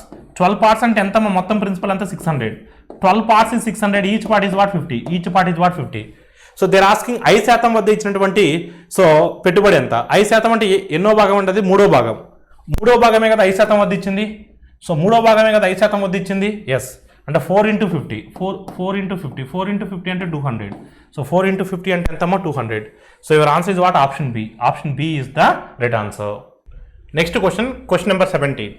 4310 was divided into 3 parts and invested to get equal amount if the interest rate is 10% after 1 year, 2 years or 3 years and 3 years. Then amount deposited over a period of 3 years is what? 4310 రూపాయలను 3 భాగాలుగా సమాన మొత్తము వచ్చినట్లుగా పెట్టుబడి పెట్టారు. So please underline all of you. Equal amount, సమానమైన మొత్తాలు సమానం వచ్చినట్టుగా పెట్టుబడి పెట్టారు. సో మొదటి భాగాన్ని 1 సంవత్సరానికి, రెండో భాగాన్ని 2 సంవత్సరాలకి, మూడో భాగాన్ని 3 సంవత్సరాలకి. ఆ కాలాల తర్వాత ఇచ్చినటువంటి కాలాల తర్వాత వచ్చినటువంటి మొత్తాలు సమానమైనట్లయితే ఇచ్చినటువంటి వడ్డీ రేటు 10%. ఆ మూడో భాగంలో పెట్టినటువంటి అసలు ఎంత అని అడుగుతున్నాడు. మొత్తాలు సమానం అంటున్నాడు ఇక్కడ. సో మొదటి కేసులో ఎన్ని సంవత్సరాలకి? 1 సంవత్సరానికి. వడ్డీ రేట్ ఎంత? 10%. వడ్డీ రేటు 10%. సో మొత్తం అంటే వడ్డీ 10%. మొత్తం అంటే ఎంత అవుతుంది? 110% అవుతుంది. ఆ 110%లో 100% ప్రిన్సిపల్ ఉంటుంది కాబట్టి, 100% అసలు ఉంటుంది కాబట్టి, అప్పుడు మొత్తం అంటే ఎంత అవుతుంది? 110% అవుతుంది. మొత్తము అంటే 110% అవుతుంది. ఫస్ట్ రేషియో ఫైండ్ అవుట్ చేద్దాం. రెండో భాగం అనేది 2 సంవత్సరాలకి. 1 సంవత్సరానికి 10%, 2 సంవత్సరాలకి 20%, వడ్డీ 20%, మొత్తం 120%, మొత్తం 120%. సో మూడో భాగము 3 సంవత్సరాలకి. 1 సంవత్సరానికి 10%, 3 సంవత్సరాలకి 30%, వడ్డీ 30%, మొత్తం 130%, మొత్తము 130%, మొత్తం ఎంత? 130%, మొత్తం 130%. ఇప్పుడు మీరు చూడమ్మా. So cancel the common terms. 10తో మల్టిప్లై చేద్దాం. 10తో డివైడ్ చేశాను మొత్తం కూడా. 11:12:13. ఇప్పుడు నాకు ప్రిన్సిపల్స్ రేషియో కావాలి. సో ప్రిన్సిపల్స్ రేషియో కాబట్టి ఇన్వర్స్లో ఉంటుంది. సో ఇన్వర్స్లో ఉంది కాబట్టి మీకు ఏ పదం కావాలంటే ఆ పదాన్ని క్లోజ్ చేయండి, మిగతా రెండింటిని మల్టిప్లై చేయండి. So if you want first term, close the first term. 12 13 times ఎంతమ్మా? 156. If you want second term, close the second term. So and multiply remaining 2. 11 13 times 143. If you want last term, close the last term. 11 12s are 132. So total how many parts అండి? 156, 143, 132. 150, 140, 290, 290, 130. 420, 431. So total how many parts ante 431. But according to our problem, total is how much ante 4310. 4310. Now they are asking third one kada, మూడో భాగం కదా. So ఎన్ని times పోతున్నాం ఇక్కడ 10 times పోతుంది ఎగ్జాక్ట్గా. So 10 times of 132. 10 times of 132 is what? 1320. 1320. So 1320 is the right answer. Option A is the right answer. Simple interest on a certain sum amount over a period of 3 years at an interest of 8% per annum on simple interest. What is the amount lent at simple interest, which is half of the compound interest at 10% interest rate for 2 years and compound interest on 4,000. Compound ఇంట్రెస్ట్లో వచ్చేటువంటి ఇంట్రెస్ట్లో half simple ఇంట్రెస్ట్లో వస్తుంది. అయితే simple ఇంట్రెస్ట్కి ఇచ్చినటువంటి principal ఎంత అని అడుగుతున్నాడు. కొంత సొమ్ము సాధారణ వడ్డీకి 3 సంవత్సరాల్లో సంవత్సరానికి 8% వడ్డీ రేటు ప్రకారం ఆయన సాధారణ వడ్డీ 4,000పై చక్ర వడ్డీకి 2 సంవత్సరాలకు సంవత్సరానికి 10% చొప్పున చక్రవడ్డీ ప్రకారమైన చక్రవడ్డీలో సగము ఆయన సాధారణ వడ్డీకి ఇచ్చినటువంటి అసలు ఎంత. ఫస్ట్ ఆఫ్ ఆల్ సాధారణ వడ్డీ ప్రిన్సిపల్ మనకు తెలియదు, దాన్ని పక్కన పెట్టండి. కానీ కాంపౌండ్ ఇంట్రెస్ట్కి ఇచ్చినటువంటి ప్రిన్సిపల్ మనకు తెలుసు. దాన్ని యూజ్ చేసి సో మనం కాంపౌండ్ ఇంట్రెస్ట్ని ఫైండ్ అవుట్ చేద్దాం. కాంపౌండ్ ఇంట్రెస్ట్ని ఫైండ్ అవుట్ చేస్తే దాంట్లో హాఫ్ సింపుల్ ఇంట్రెస్ట్ అవుతుంది. అప్పుడు ఇంట్రెస్ట్ తెలుస్తుంది కాబట్టి దాని నుంచి మనం ప్రిన్సిపల్ని ఫైండ్ అవుట్ చేయొచ్చు. First of all our target is to find out so compound interest on 4,000. Compound interest on 4,000 for 2 years at the rate of 10% per annum. At the rate of 10% per annum. అమ్మ 4,000 మీద 10% ఎంత 400. అంటే first year compound interest is 400. 4,000 rupees మీద compound interest first ఇయర్కి 10%. 10% అంటే 400. Second year compound ఇంట్రెస్ట్ని ఎలా calculate చేస్తాం? First year interest plus interest on first year interest. అంటే ఈ 400 మీద మళ్ళీ 10%, ఈ 400 మీద మళ్ళీ 10%. అంటే second year compound interest is what 440. First year compound interest is 400. Second year compound interest is what 440. So total it is what 840. అంటే 2 years compound interest is what 840. 2 years compound interest is 840. So now we need simple interest. Simple interest ఎంత వస్తుంది అంటున్నాడు. So మనము చక్రవడ్డీలో ఎంతైతే వస్తుందో దాంట్లో సగం వస్తుంది అంటున్నాడు. ఓకేనమ్మా, సగం చక్రవడ్డీలో సగం అంటున్నాడు. అంటే 840లో సగం ఎంత 420. 840లో సగం ఎంత అంటే 420. 840లో సగం ఎంత 420. ఈ 420 దేని ద్వారా వచ్చింది మనకు? సాధారణ వడ్డీ ద్వారా వచ్చింది. సో కాంపౌండ్ ఇంట్రెస్ట్ 840 అండి. Compound interest 840. So simple interest is half of that one. So this one will be equal to what? So 3 సంవత్సరాలకి ఎన్ని సంవత్సరాలకమ్మా? 3 సంవత్సరాలకి 8% వడ్డీ రేటు ప్రకారం. 1 year interest is 8%. 3 years interest is what? 24%. Therefore 24% is nothing but 420. 24% will be equivalent to 24% of the principal will be equivalent to 420. 24% is 420. మనకు కావాల్సింది ఈ principal కదా. Principal అంటే 100%. So 100% is what? 24% is 420. then 100% is what? చూడమ్మా, so మనకు 4 table cancel చేయండి. 4 6 hours 425 times. 425 times. 6 table ఎన్ని times పోద్దామా? 70 times పోద్ది. 670 టైమ్స్ 25 70 టైమ్స్ 25 7 hours 175. సో 0 ఉంది కాబట్టి 1750. అంటే సాధారణ వడ్డీకి ఇచ్చినటువంటి ప్రిన్సిపల్ ఎంత అంటే 1750. సాధారణ వడ్డీకి ఇచ్చినటువంటి ప్రిన్సిపల్ ఎంత అంటే 1750. So your answer is what? Option C. Question number 19. Satish kept 35,500 for 2 years in a scheme that offered 15% rate of interest per annum on simple interest. He reinvested the principal and interest amount after a period of 2 years, giving 20% per annum on compound interest and keeping it in the scheme. Then what is the total interest earned by the Satish after 5 years? Satish 35,500 రూపాయల సంవత్సరానికి సాధారణ వడ్డీకి 15% వడ్డీ వచ్చే విధంగా వచ్చేటువంటి పథకంలో పెట్టినాడు. 2 సంవత్సరాలు ఉంచాడు. 2 సంవత్సరాల తర్వాత వచ్చినటువంటి వడ్డీని అసలు కలిపి ఆ మొత్తాన్ని మళ్ళా కాంపౌండ్ ఇంట్రెస్ట్కి పెట్టాడు. మొత్తము అంటే కాంపౌండ్ ఇంట్రెస్ట్కి 20% ఇచ్చినాడు. మొత్తం మీద 5 సంవత్సరాల తర్వాత అతనికి వచ్చేటువంటి వడ్డీ అడుగుతున్నాడు. మొదటి 2 సంవత్సరాలకైనామో సాధారణ వడ్డీ ఆ 2 సంవత్సరాల సాధారణ వడ్డీ క్యాలిక్యులేట్ చేసిన తర్వాత వచ్చిన వడ్డీని అసలు కలిపాడు. అప్పుడు మొత్తం అవుతుంది. ఆ మొత్తాన్ని మళ్ళీ రీఇన్వెస్ట్ చేశాడు. ఈసారి కాంపౌండ్ ఇంట్రెస్ట్కి ఇచ్చాడు 20% రేటుతో. అంటే మొత్తం 5 సంవత్సరాల కాలంలో మొదటి 2 సంవత్సరాల్లో సాధారణ వడ్డీ అయితేమి, దాని తర్వాత వచ్చినటువంటి 3 సంవత్సరాల్లో చక్రవడ్డీ అయితేమి, 5 సంవత్సరాల్లో వడ్డీ రూపంలో అతనికి ఎంత వచ్చిందని అడుగుతున్నాడు. మొదటి 2 ఇయర్స్కి ఫస్ట్ 2 ఇయర్స్కి సాధారణ వడ్డీ, 1 ఇయర్కి సాధారణ వడ్డీకి 15% వచ్చి 2 సంవత్సరాలు, 1 సంవత్సరానికంటే 15%, 2 సంవత్సరాలు అంటే 30%. అంటే 35,500 మీద మనం 30% ఫైండ్ అవుట్ చేయాలి. ఈ 35,500 మీద ఎంత పర్సెంట్ ఫైండ్ అవుట్ చేయాలి? మనం 30% ఫైండ్ అవుట్ చేయాలి.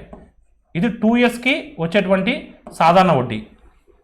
ఎంత అవుతుందమ్మా 30% అంటే 10% అంటే ఎంత అండి 3550.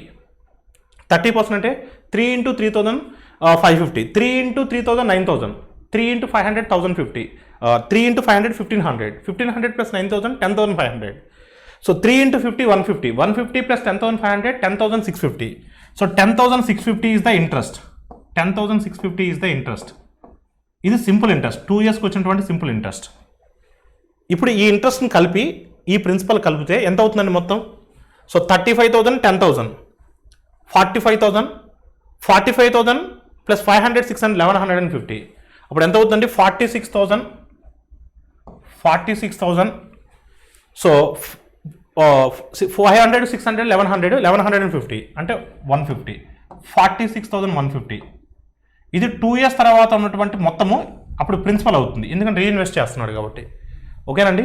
సో దీని మీద మనం 3 years compound interest find out చేయాలి. 3 ఇయర్స్ కాంపౌండ్ ఇంట్రెస్ట్ ఓకేనా, 20% ప్రకారం 3 years compound interest find out చేయాలి. సో ఫస్ట్ 20% కదా, ఫస్ట్ ఇయర్ ఇంట్రెస్ట్ చూద్దాం. 10% అంటే 4615, 20% అంటే 2 ఇంటూ 4615, 4600 4600 9200. సో 15 15 30 అంటే ఎంత అవుతుందండి ఫస్ట్ ఇయర్ ఇంట్రెస్ట్ ఎంత అవుతుందండి 9230. This is first year interest. This is what first year interest. First year compound interest. First year అంటే ఈ లెక్క ప్రకారం థర్డ్ ఇయర్ అవుతుంది, ఎందుకంటే మొదటి 2 ఇయర్స్ సింపుల్ ఇంట్రెస్ట్ కాబట్టి ఇది థర్డ్ ఇయర్ ఇంట్రెస్ట్ అవుతుంది. ఓకేనండి. నెక్స్ట్ ఇయర్ ఇంట్రెస్ట్ కావాలంటే ఏం చేస్తాం, previous year interest 2 plus 9230 plus దీని మీద మళ్ళీ 20% ఫైండ్ అవుట్ చేయాలి. దీని మీద మళ్ళీ 20% ఫైండ్ అవుట్ చేయాలి. 10% అంటే 923, 20% అంటే 923. అప్పుడు ఎంత అవుతుందండి 1846 అవుతుంది. 1846 అవుతుంది. 1846 అవుతుంది. ఇది ఏమవుతుందమ్మా ఈ లెక్క ప్రకారం 4th ఇయర్ కాంపౌండ్ ఇంట్రెస్ట్ అవుతుంది. ఓకేనండి. సో ఈ రెండు యాడ్ చేస్తే ఎంత వస్తుందండి, ఈ రెండు యాడ్ చేస్తే ఎంత వస్తుందమ్మా, ఇది ఈ లెక్క ప్రకారం థర్డ్ ఇయర్ కాంపౌండ్ ఇంట్రెస్ట్ అండి. ఈ రెండు యాడ్ చేయనమ్మా 1800 9200 అప్పుడు 11,000 అవుతుంది. 11,076 అవుతుంది. 11,000. సో అంతే కదా, 18 ఇక్కడ యాడ్ చేస్తే సో మనకు 11,000 అవుతుంది. 11,076 అవుతుంది. ఈ 11,076 ఏంటిదండి మనకు ఈ లెక్క ప్రకారం 4th year compound interest. Next year interest కావాలంటే ఏం చేయాలి, 11,076 ప్లస్ దీని మీద మళ్ళీ 20% ఇంట్రెస్ట్ ఫైండ్ అవుట్ చేయాలి. 10% ఎంతమ్మా 11076, 110 10% అంటే 110 7.6, 20% అంటే 1107. సో 2215.2. ఈ రెండు యాడ్ చేస్తే ఎంత అవుతుందమ్మా మనకు ఇప్పుడు. సో ఒకసారి మీరు చూడండి, అంటే మన ఆన్సర్ 0.2తో ఎండ్ అవ్వాలి. మనకి ఇంట్రెస్టే కదా కావాల్సింది, 0.2తో ఎండ్ అవ్వాలి. సో 0.2తో ఎండ్ అవ్వాలి. సో ఇప్పుడు మనం ఏమేమి యాడ్ చేయాలండి, ఫస్ట్ 2 ఇయర్స్ ఇంట్రెస్ట్ ఎంతమ్మా 10,650. ఫస్ట్ అప్రాక్సిమేట్గా యాడ్ చేద్దాం. ఇక్కడ ఒక 10,000 ఉంది, ఇక్కడ ఒక 9,000 ఉంది, 19,000, ఇక్కడ ఒక 11,000 ఉంది, 19,000 11,000, సో 30,000. ఇక్కడ ఒక 11,000 ఉంది, 41,000, ఇక్కడ ఒక 2,000 ఉంది, 43,000. అంటే మన ఆన్సర్ 43,000 కన్నా ఎక్కువ ఉండాలి. 0.2తో ఎండ్ అవ్వాలి. సరే మీరు 0.2తో ఎండ్ అవ్వాలని ఎంత ధైర్యంగా చెప్తున్నారు సార్, ఇక్కడ 0.2 ఉంది కాబట్టి అందుకని ధైర్యంగా చెప్తున్నాను. మన ఆన్సర్ ఖచ్చితంగా 0.2తో ఎండ్ అవ్వాలి. 0.2తో ఎండ్ అవ్వాలి. 42,000 కన్నా ఎక్కువ ఉండాలి. మనకు కావాల్సింది యాక్యురేట్ ఆన్సర్ కాదు, మనకు కావాల్సింది కరెక్ట్ ఆప్షన్. సో 0.2తో ఎండ్ అవ్వాలి, 42,000 కన్నా ఎక్కువ ఉండాలి. మనం ఈ మిగతావి కూడా యాడ్ చేస్తే మనకు 44,247.2 ఎగ్జాక్ట్గా వస్తుంది. మీరు కావాలంటే యాడ్ చేసి చూసుకోండి, యాక్యురేట్గా వస్తుంది. మనకు కావాల్సింది యాక్యురేట్ ఆన్సర్ కాదు, ఉన్న ఆప్షన్స్లో బెస్ట్ ఆప్షన్ కావాలి. So your answer is what, option D. మొదటి 2 సంవత్సరాలకి సాధారణ వడ్డీ, వచ్చిన వడ్డీని అసలు కలిపాడు, మొత్తాన్ని రీఇన్వెస్ట్ చేశాడు, మిగతా 3 సంవత్సరాలకు కాంపౌండ్ ఇంట్రెస్ట్ క్యాలిక్యులేట్ చేశాడు. మొదటి 2 సంవత్సరాల సాధారణ వడ్డీ అయితేమి, దాని తర్వాత 3 సంవత్సరాలకు వచ్చినటువంటి చక్ర వడ్డీ అయితేమి మొత్తం కలుపుకుంటే మనకు 44,247.20 రూపీస్ వస్తుంది. Option D is the right answer. Question number 20. If you buy 30 kg of rice at 17.50 per kg and another 30 kg of rice at a certain rate and sells the mixture of these two types of rice at 18.60 per kg, Padam gets a total gain of 20%. What is the rate of purchase of another 30 kg of rice per kg? KG 17.5 వంతున 30 కేజీలు, మరొక రకం 30 కేజీల బియ్యం కొంత రేటుతో కొని ఈ 2 రకాల బియ్యాల మిశ్రమాన్ని 18.60 కేజీ వంతున అమ్మితే పదం అది పదమమ్మ. సో పేరు అది పదంకు 20% మొత్తం మీద లాభం లభించింది. రెండో రకం 30 కేజీల బియ్యం కొన్నటువంటి రేట్ ఎంత చూడమ్మ. 2 రకాల బియ్యం కొన్నాడు. మొదటి రకం బియ్యం 30 కేజీలు కొన్నాడు. రెండో రకం బియ్యం కూడా 30 కేజీలు కొన్నాడు. మొదటి రకం బియ్యం కేజీ 17.5 లెక్కన కొన్నాడు. రెండో రకం ఎంత కొన్నాడో తెలియదు. మొత్తం ఆ రెండింటిని మిక్స్ చేసి ఆ మిశ్రమాన్ని ఒక్కొక్క కేజీని 18.60 అమ్మాడు. అలా అమ్మడం వల్ల అతనికి 20% లాభం వచ్చింది. అయితే అడిగిన క్వశ్చన్ ఏంటంటే రెండో రకం బియ్యము కేజీ ఎంత కొన్నాడని అడుగుతున్నాడు. క్వశ్చన్ అర్థమైంది కదా. మిశ్రమాల ద్వారా సాల్వ్ చేద్దాం దీన్ని. మొదటి రకం బియ్యం ఎంతమ్మా? 17.5. మొదటి రకం బియ్యం ఎంత అంటే 17.5. మొదటి రకం బియ్యం 17.5. ఓకేనండి. మొదటి రకం బియ్యం ఎంత? 17.5. రెండో రకం బియ్యం మనకు తెలియదండి. రెండో రకం బియ్యం మనకు తెలియదు.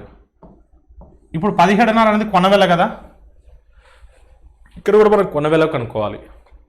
కానీ మిశ్రమం ఏమి ఇచ్చాడండి? అమ్మిన వేల ఇచ్చాడు. మిశ్రమాన్ని అమ్మితే అన్నాడు. 18.5 చెప్పున అమ్ముతే అన్నాడు. So cells the mixture of these 2 types of rice at 18.60. అంటే mixture value is selling price. How to convert them into cost price. ఎందుకంటే మిశ్రమాలను అప్లై చేయాలంటే ఈ 3 విలువలు ఎప్పుడు కూడా ఒకే ప్రమాణాల్లో ఉండాలి, ఒకే యూనిట్స్లో ఉండాలి. అలా లేని పక్షాన మనం ఒకే యూనిట్స్లో మార్చుకోవాలి. అలా మార్చుకోవాలంటే మనకి ఎక్స్ట్రా డేటా ఇవ్వాలి. ఎక్స్ట్రా డేటా ఇచ్చాడు. ఏమిచ్చాడు? 20% లాభం వస్తున్నాడు అంటే ప్రాఫిట్ పర్సెంటేజ్ ఇచ్చున్నాడు. ప్రాఫిట్ పర్సెంట్ని యూజ్ చేసి సెల్లింగ్ ప్రైస్ని యూజ్ చేసి మనం కాస్ట్ ప్రైస్ని ఫైండ్ అవుట్ చేయొచ్చు. ఇప్పుడు 20% ప్రాఫిట్ అంటే దాన్ని ఎలా రాయొచ్చు? మనం 120% ఆఫ్ సిపి రాయొచ్చు కదా. అంటే 120% of CP will be equal into what అమ్మా? 18.6. మిక్చర్ వాల్యూ అంతే కదమ్మా. ఇప్పుడు మనకు కావాల్సిన 100%. So 100% value will be what? ఒకసారికి మీరు చూసినట్లయితే 25 ఆర్ 26 ఆర్ 6 టేబుల్ ఎన్ని టైమ్స్ పోతుందమ్మా? 3.1 టైమ్స్ పోతుంది. సో 3.1 ఇంటూ 5 అంటే 15.5. అంటే మిక్చర్ వాల్యూ ఈజ్ వాట్ అమ్మా? మిశ్రమం యొక్క కొన విలువ ఎంతమ్మా? 15.5. చూడమ్మా, మిశ్రమం వాల్యూ 15.5. ఇక్కడ మనకు ప్రైస్ తీసుకుంటున్నాం కాబట్టి, మన ఇన్పుట్ ప్రైస్ తీసుకుంటున్నాం కాబట్టి మనకు అవుట్పుట్ వచ్చేది క్వాంటిటీ అవుతుంది. అవుట్పుట్ వచ్చేది ఏమవుతుందండి? క్వాంటిటీ. 30 కేజీ 30 కేజీ కదా. మొదటి వెరైటీ 30 కేజీ, రెండో వెరైటీ 30 కేజీ. అంటే 30 కేజీ అంటే ఏంటి? 1:1 కదా. 1:1. ఇప్పుడు మీరు చూడమ్మా, 17.5లోంచి 15.5ని సబ్ట్రాక్ట్ చేస్తే ఏమొస్తుంది? 17.5లోంచి 15.5 సబ్ట్రాక్ట్ చేస్తే 2 వస్తుంది కదా. 2 వస్తుంది. అంటే 1 పార్ట్ అంటే వాల్యూ ఎంతమ్మా? 2. 1 పార్ట్ అంటే వాల్యూ 2. మరి ఇక్కడ కూడా 1 పార్ట్ అంటే ఏముండాలి? 2 ఉండాలి. అంటే ఇక్కడ 2 ఉండాలి అంటే ఇక్కడ ఎంత ఉండాలంటే 13.5 ఉండాలి. అప్పుడే కదా మనకి డిఫరెన్స్ 2 వచ్చేది. ఇప్పుడు 13.5కి 15.5కి డిఫరెన్స్ 2, 17.5కి 15.5కి డిఫరెన్స్ 2. అంటే ఇక్కడ 1 పార్ట్ 2 కాబట్టి ఇక్కడ కూడా 1 పార్ట్ ఉంది కాబట్టి 1 పార్ట్ 2 రావాలి. ఇక్కడ 2 రావాలంటే ఇక్కడ వాల్యూ ఎంత ఉండాలి? 13.5 ఉండాలి. అంటే రెండో రకం బియ్యం second variety of rice cost 13.50. So your answer is what? Option B. Option B is the right answer. Question number 21. A company sells a car with a market price of 2,72,000 for 4% discount on 2 lakhs and 2.5% discount on the remaining 72,000. Then the selling price of the car is what? ఒక company 2,72,000 ప్రకటన ధరతో ఒక car అమ్మకంలో ఉంది. మొదటి 2 లక్షల మీద 4% రాయితీ ఇచ్చున్నారు. తర్వాత మిగిలినటువంటి 72,000 మీద 2.5% లాభం రాయితీ ఇచ్చున్నారు. అయితే మొత్తం మీద కారు యొక్క అమ్మకం విలువ ఎంత? అసలు ఇక్కడ మనకు ప్రకటన విలువ తెలుసు. సో మనం ఎంత రాయితీ, మొత్తం మీద ఎంత రాయితీ ఇచ్చారో తెలిస్తే రాయితీని తీసేస్తే మిగతాది అమ్మకం విలువ అవుతుంది. 2 లక్షల మీద ఎంత శాతం అమ్మా? 4%. 2 లక్షల మీద 4% అంటే ఎంత అండి? 8,000 అవుతుంది. 1% అంటే 2 సున్నాలు తీసేయాలి, 2,000. 4% అంటే ఎంతమ్మా? 8,000. 4% అంటే ఎంత? 8,000. 4% అంటే ఎంత? 8,000. మిగతా 72,000 మీద ఎంతమ్మా? 2.5%. దీని మీద ఎంతమ్మా? 2.5%. మీరు 2.5% మాన్యువల్గా చేయొద్దండి. 10% కనుక్కోండి, వచ్చిన దాన్ని బై 4 చేయండి. 10% అంటే ఎంత? 7,200. దాన్ని బై 4 చేయండి. 7,200 బై 4 అంటే 1,800. అంటే మొత్తం మీద మనకు వచ్చినటువంటి రాయితీ ఎంత అండి? 9,800 వచ్చింది. అంటే అసలు ఫస్ట్ ఆఫ్ ఆల్ కారు యొక్క ప్రకటన వాల్యూ ఎంతమ్మా? మార్కెట్ ప్రైస్ ఎంత అంటే 2,72,000. సో ప్రకటన ధర 2,72,000. మనకు రాయితీ ఎంత ఇచ్చారు? 9,800 ఇచ్చారు. 10,000 అనుకోండి, 10,000 తీసేయండి. 10,000 తీసేస్తే ఎంతమో? 2,62,000. అంటే మన ఆన్సర్ 2,62,000లో ఉండాలి. 2,62,000లో ఉండాలి. 2,62,200 ఎందుకు వచ్చిందంటే మనం 200 ఎక్కువ తీసేసాము. ఆ 200ని యాడ్ చేసుకోండి. So your answer is what? So 2,62,200. Option D is the right answer. Question number 22. ABCD is a parallelogram. AB is equal 15 centimetres, BC is equal 12 centimetres, angle ABC is equal 60 degrees. Then what is the area of the parallelogram? ABCD ఒక సమాంతర చతుర్భుజం. AB is equal 15 సెంటీమీటర్లు, BC is equal 12 సెంటీమీటర్లు మరియు ABC angle ABC is equal 60 degrees అయినా ఆ సమాంతర చతుర్భుజం యొక్క వైశాల్యం ఎంత? సమాంతర చతుర్భుజం parallelogram. So opposite sides are parallel to each other. Opposite sides are parallel to each other. ABCD is a parallelogram. ABCD is a parallelogram. So here AB is equal to 15, BC is equal to 12. They given adjacent sides. They given adjacent sides, and they given adjacent sides including angle. They given adjacent sides including angle. So angle ABC is equal to what? 60. So what is the area of the parallelogram? Product of the adjacent angles, adjacent sides. Product of the adjacent sides into including sine of including angle. Sine of including angle. So గుర్తుపెట్టుకున్నామా, జనరల్గా మనకు base into height అని చెప్పుకుంటాం పారలాగ్రామ్కి. అప్పుడు base height ఇచ్చినప్పుడు, base height ఇస్తే area of the పారలాగ్రామ్ అంటే సమాంతర చతుర్భుజం యొక్క వైశాల్యము అంటే భూమి ఇచ్చి ఎత్తిస్తే భూమి ఇంటి ఎత్తు. కానీ అడ్జసెంట్ సైడ్స్ పక్క భుజాలు ఇచ్చి ఆ రెండిటికి సో ఉన్నటువంటి కోణం ఇచ్చినట్లయితే అప్పుడు మన ఆన్సర్ ఏమవుతుందంటే product of the adjacent sides into sine of including angle. ఓకేనండి. సో ఇప్పుడు 12 into 15 అంటే ఎంతమ్మా? 180. 180 ఇంటూ సైన్ 60. సైన్ 60 అంటే √3/2. సైన్ 60 అంటే ఎంత అంటే √3/2. సో 2 ఎన్ని టైమ్స్ అమ్మా? 90 times. So your answer is what? 90√3. Your answer is what? 90√3. So 90√3 is the right answer. Option A is the right answer. Question number 23. In the map below ABCD is a rectangle. AB is equal to 8, BC XY is a square, XY is equal to 4, DE is equal to C is equal to 9/2. Then what is the total area of the following map? క్రింద ఇవ్వబడిన పటంలో ABCD ఒక దీర్ఘ చతురస్రము, AB is equal to 8, BC XY is a చతురస్రము, XY is equal to 4, DE is equal to C is equal to 9/2 అయితే ఈ క్రింది పటం యొక్క మొత్తం వైశాల్యం ఎంత? సో ఈ క్రింది పటం యొక్క మొత్తం వైశాల్యం ఎంత? ఇక్కడ ABCD అనేది దీర్ఘ చతురస్రము, BCXY అనేది సో చతురస్రము అయితే సో ఈ చిత్రం యొక్క వైశాల్యం ఎంత చూడండి అమ్మా. So AB is equal to 8 అంటే ఇది 8 అయినప్పుడు ఇది కూడా 8 అవుతుంది. సో BC 4 అన్నాడు. ఓకేనండి. DE is equal to CE అన్నాడు. DE is equal CE, that will be equal to 9/2.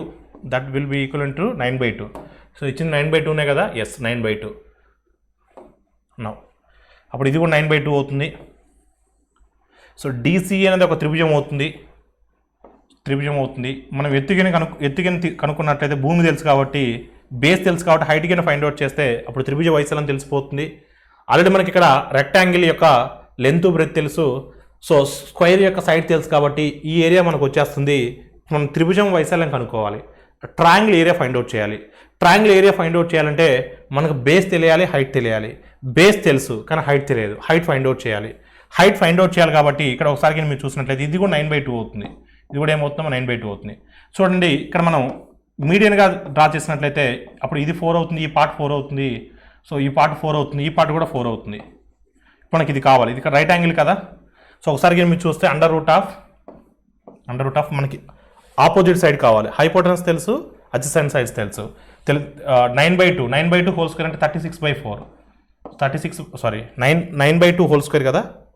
9/2 whole square అంటే 81/4 మైనస్ సో 4 స్క్వేర్ అంటే ఎంతమ్మా? 16. అప్పుడు ఎంత అవుతుందండి? 16 times 64 కదా. 81 నుంచి 64 సబ్ట్రాక్ట్ చేస్తే ఎంత అండి? 81లో నుంచి 64ను సబ్ట్రాక్ట్ చేయాలి. అప్పుడు ఎంత అవుతుందండి? 17 అవుతుంది. అంటే √17/2 అవుతుంది. ఆ 4 బయటకు వస్తే అండర్ రూట్లో నుంచి 4 బయటకు వస్తే 2 అవుతుంది. అంటే మనకు ఎత్తు, త్రిభుజం యొక్క ఎత్తు ఎంత అవుతుందమ్మా? √17/2 అవుతుంది. √17/2 అవుతుంది. ఇప్పుడు మీరు చూడండి, దీర్ఘ చతురస్రాకారం యొక్క వైశాల్యము రెక్టాంగిల్ ఏరియా అంటే so length into breath 8 into 4. 8 into 4 అంటే 32. Rectangle area is 32. Rectangle area is what? 32. Square area అంటే ఏంటమ్మా? So side into side.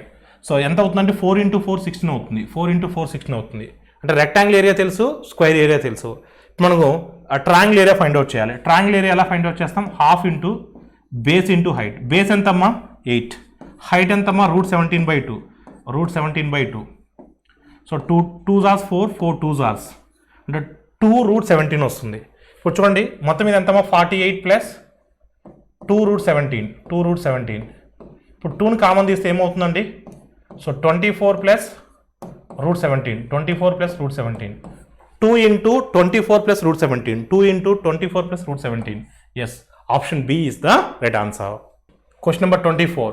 The length of a square meadow is 12 meters and one of the two curves of two corners to this meadow tied with along a rope of 5 meters, another 2 meters long rope. Then what is the ratio between the area where the cows graze and the area where the cows doesn't graze? So ఒక చతురస్రం గడ్డి మైదానం యొక్క పొడవు 12 మీటర్లు. ఈ మైదానానికి రెండు మూలల రెండు ఆవులను, ఒకటి 5 మీటర్లు మరొకటి 2 మీటర్ల పొడవు గల తాడుతో కట్టాము.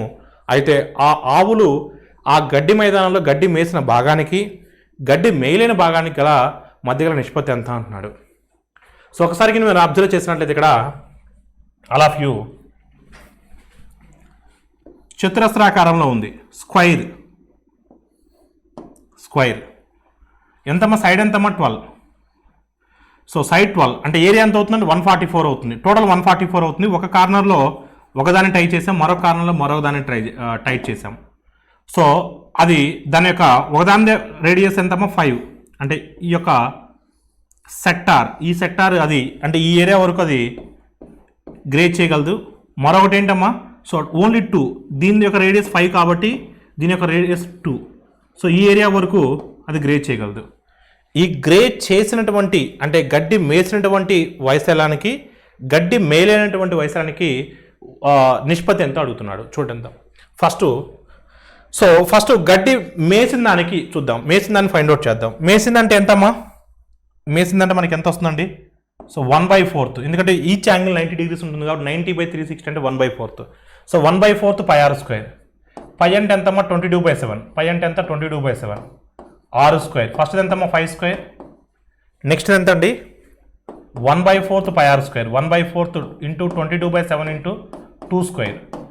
2 స్క్వేర్ అంటే ఎంతమ్మా? 4. 4కి 4 క్యాన్సిల్ అవుతుంది. ఇక్కడ మనకు 4కి 4 క్యాన్సిల్ అవుతుంది కాబట్టి సో ఇక్కడ 22/7 కామన్ తీసేద్దామా? సో 22/7 కామన్ తీసేస్తే మనకి ఏం మిగులుతుందండి ఇక్కడ? సో 25. సో 25/4 ప్లస్ 1 అంటే ఇప్పుడు 29/4 అవుతుంది. So 2 2s are 2 11s are 11 into 29. 11 into 30 330. 330లోంచి ఒక 11 తీసేస్తే 319. సో 319/14. ఇది ఏంటండి? గ్రేజ్ చేసినటువంటి ఏరియా. ఇది గ్రేజ్ చేసినటువంటి ఏరియా. గ్రేజ్ చేయింది అంటే మనకి ఎంత వస్తుందండి? గ్రేజ్ చేయింది అంటే టోటల్ ఏరియా అంటే 144లో నుంచి సో ఈ 319/14ని సబ్ట్రాక్ట్ చేయాలి. ఓకేనమ్మా? మొత్తం ఎంత? 12 కదా. 12 ఇంటూ 12 అంటే 144. Total area 144. టోటల్ ఏరియాల నుంచి గ్రేజ్ చేసినటువంటి ఏరియాని తీసేస్తే మనకు గ్రేజ్ చేయలేనటువంటిది మనకు వస్తుంది. చూడమ్మా ఒకసారి మేము చూస్తే 144 ఇంటూ 14 ఎంత వస్తుందండి? 144 ఇంటూ 14 అంటే so 14 4s are 56. So 14 4s are 56 plus 5 61. 14 4s are 14 plus 6 2016 minus 319/14. Difference ఎంతమ్మా? 300 సబ్ట్రాక్ట్ చేస్తే 1716 వస్తుంది. 1716. 16 సబ్ట్రాక్ట్ చేస్తే ఇంకో 3 ఉంటుంది. అప్పుడు మనకు 1697 వస్తుంది. 1697 బై 19/14 కదా. 14. ఇదేంటండి? గ్రేజ్ చేయలేనటువంటిది. గ్రేజ్ చేయగలిగింది ఎంతమ్మా? సో 319/14. 319/14. సో 14కి 14 క్యాన్సిల్ అవుతే ఫైనల్గా మన ఆన్సర్ ఏమవ్వాలండి? 319 ఇంటూ యాక్యురేట్గా చేయాలంటే సో మనకు ఇది క్యాన్సిల్ అవ్వదండి. ఏ టేబుల్ కూడా క్యాన్సిల్ అవ్వదు యాక్యురేట్గా చేయాలంటే. సో మనకు ఫైనల్గా 319:1697 వచ్చింది. కానీ ఆప్షన్ ఉందా అంటే ఆప్షన్ లేదు. కానీ ఉన్న వాటిలో బెస్ట్ ఆప్షన్ సెలెక్ట్ చేయాలి. చూద్దాం. ఇప్పుడు 319 5 టైమ్స్ అంటే ఎంత? 319 5 టైమ్స్ అంటే ఎంత? 1595 వస్తుంది. 319 5 టైమ్స్ అంటే 1595 వస్తుంది. అంటే సో సెకండ్ది ఫస్ట్ దానికన్నా 5 టైమ్స్ కన్నా లిటిల్ బిట్ హయ్యర్. సెకండ్ది ఫస్ట్ దానికన్నా 5 టైమ్స్ కన్నా లిటిల్ బిట్ హయ్యర్. 5 టైమ్స్ ఉండాలి. ఇక్కడ 2 టైమ్సే ఉంది. ఇక్కడ 2.5 టైమ్స్ అలా ఉంటుంది. ఇక్కడ ఎగ్జాక్ట్గా 5 టైమ్స్ ఉంది. కానీ 5 టైమ్స్ కన్నా ఎక్కువ ఉండాలి. ఇక్కడ 10 5 టైమ్స్ అంటే 50 కన్నా ఎక్కువ ఉంది కదా. 319 5 టైమ్స్ అంటే 1595. కానీ అది 1595 కన్నా ఎక్కువ ఉంది. ఎస్, మనకు సెకండ్ది ఫస్ట్ దానికన్నా 5 టైమ్స్ కన్నా ఎక్కువ ఉండాలి. అలా ఉన్నటువంటి ఆప్షన్ ఒకటే ఉంది. So your answer is what option B. మీరు యాక్యురేట్గా చేయడానికి ట్రై చేస్తే టైం పడుతుంది. ఉన్న వాటిలో బెస్ట్ ఆప్షన్ టార్గెట్ చేయాలి మనం. So your answer is what option B. Next question number 25. The house is built with 25 meters inside on all sides in a rectangular place with dimensions 175 meters and 100 meters. Then what is the area of the vacant place? 175 మీటర్లు 100 మీటర్ల కొలతలు కలిగినటువంటి దీర్ఘచతురస్రాకార స్థలంలో అన్ని వైపులా 25 మీటర్ల లోపల ఇల్లు నిర్మించడమైనది. ఆయన ఖాళీ ప్రదేశం యొక్క వైశాల్యం ఎంత? సో ఒక దీర్ఘచతురస్రాకారమైనటువంటి స్థలం ఉందండి. దాని యొక్క డైమెన్షన్స్ ఇచ్చున్నాడు. 175 meters పొడవు, 100 meters వెడల్పు. 25 మీటర్ల వదిలిపెట్టి అన్ని వైపులా 25 మీటర్లు వదిలిపెట్టి మిగతా ప్లేస్లో ఇల్లు కట్టాడు. సో ప్రతి వైపు కూడా 25 మీటర్లు వదిలిపెట్టేశాడు. ప్రతి వైపు కూడా 25 మీటర్లు వదిలిపెట్టేశాడు. మిగతా ప్లేస్లో ఇల్లు కట్టేశాడు. ఓకేనమ్మా? అయితే అడిగింది ఏంటంటే ఖాళీ ప్రదేశం యొక్క వైశాల్యం ఎంత అంటే, ఖాళీ ప్రదేశం యొక్క వైశాల్యం అంటే మీకు మెన్సురేషన్ చెప్పినప్పుడు లోపలి బయట వైశాల్యము, వెలుపల బాట వైశాల్యము, so inside path area, outside path area అని చెప్పాం. ఇప్పుడు మనకు ఈ యొక్క వైశాల్యం కావాలంటే మనం ఇన్సైడ్ పాత్ ఏరియా ఫార్ములా తీసుకోవాలి. ఏమని చెప్పున్నామా? Inside path area formula 2W into L plus B minus 2W. ఒకవేళ వెలుపల కావాలంటే ఇక్కడ ప్లస్ వస్తుంది. W అంటే బాట యొక్క వెడల్పు, అంటే దీని యొక్క వెడల్పు, పొడవు L, వెడల్పు B. సబ్స్టిట్యూట్ చేయండమ్మా. 2 ఇంటూ W 50 అవుతుంది, 2 ఇంటూ 25. L ప్లస్ బి 275 అవుతుంది, మైనస్ 50 అంటే 225 ఇంటూ 50. 225 ఇంటూ 5 1125. సో 1125 జీరో ఉంది కదా, 11250. therefore empty space area is what? 11,250 చదరపు మీటర్లు. So option A is the right answer. This is all about SI grand test number 8 mathematics first part explanation. ఈ first పార్ట్లో మనం 1 to 25 questions చెప్పుకొని ఉన్నాం. Remaining questions 26th నుంచి remaining questions అన్నీ కూడా పార్ట్ 2 వీడియోలో అప్లోడ్ చేస్తాం. Thank you all of you.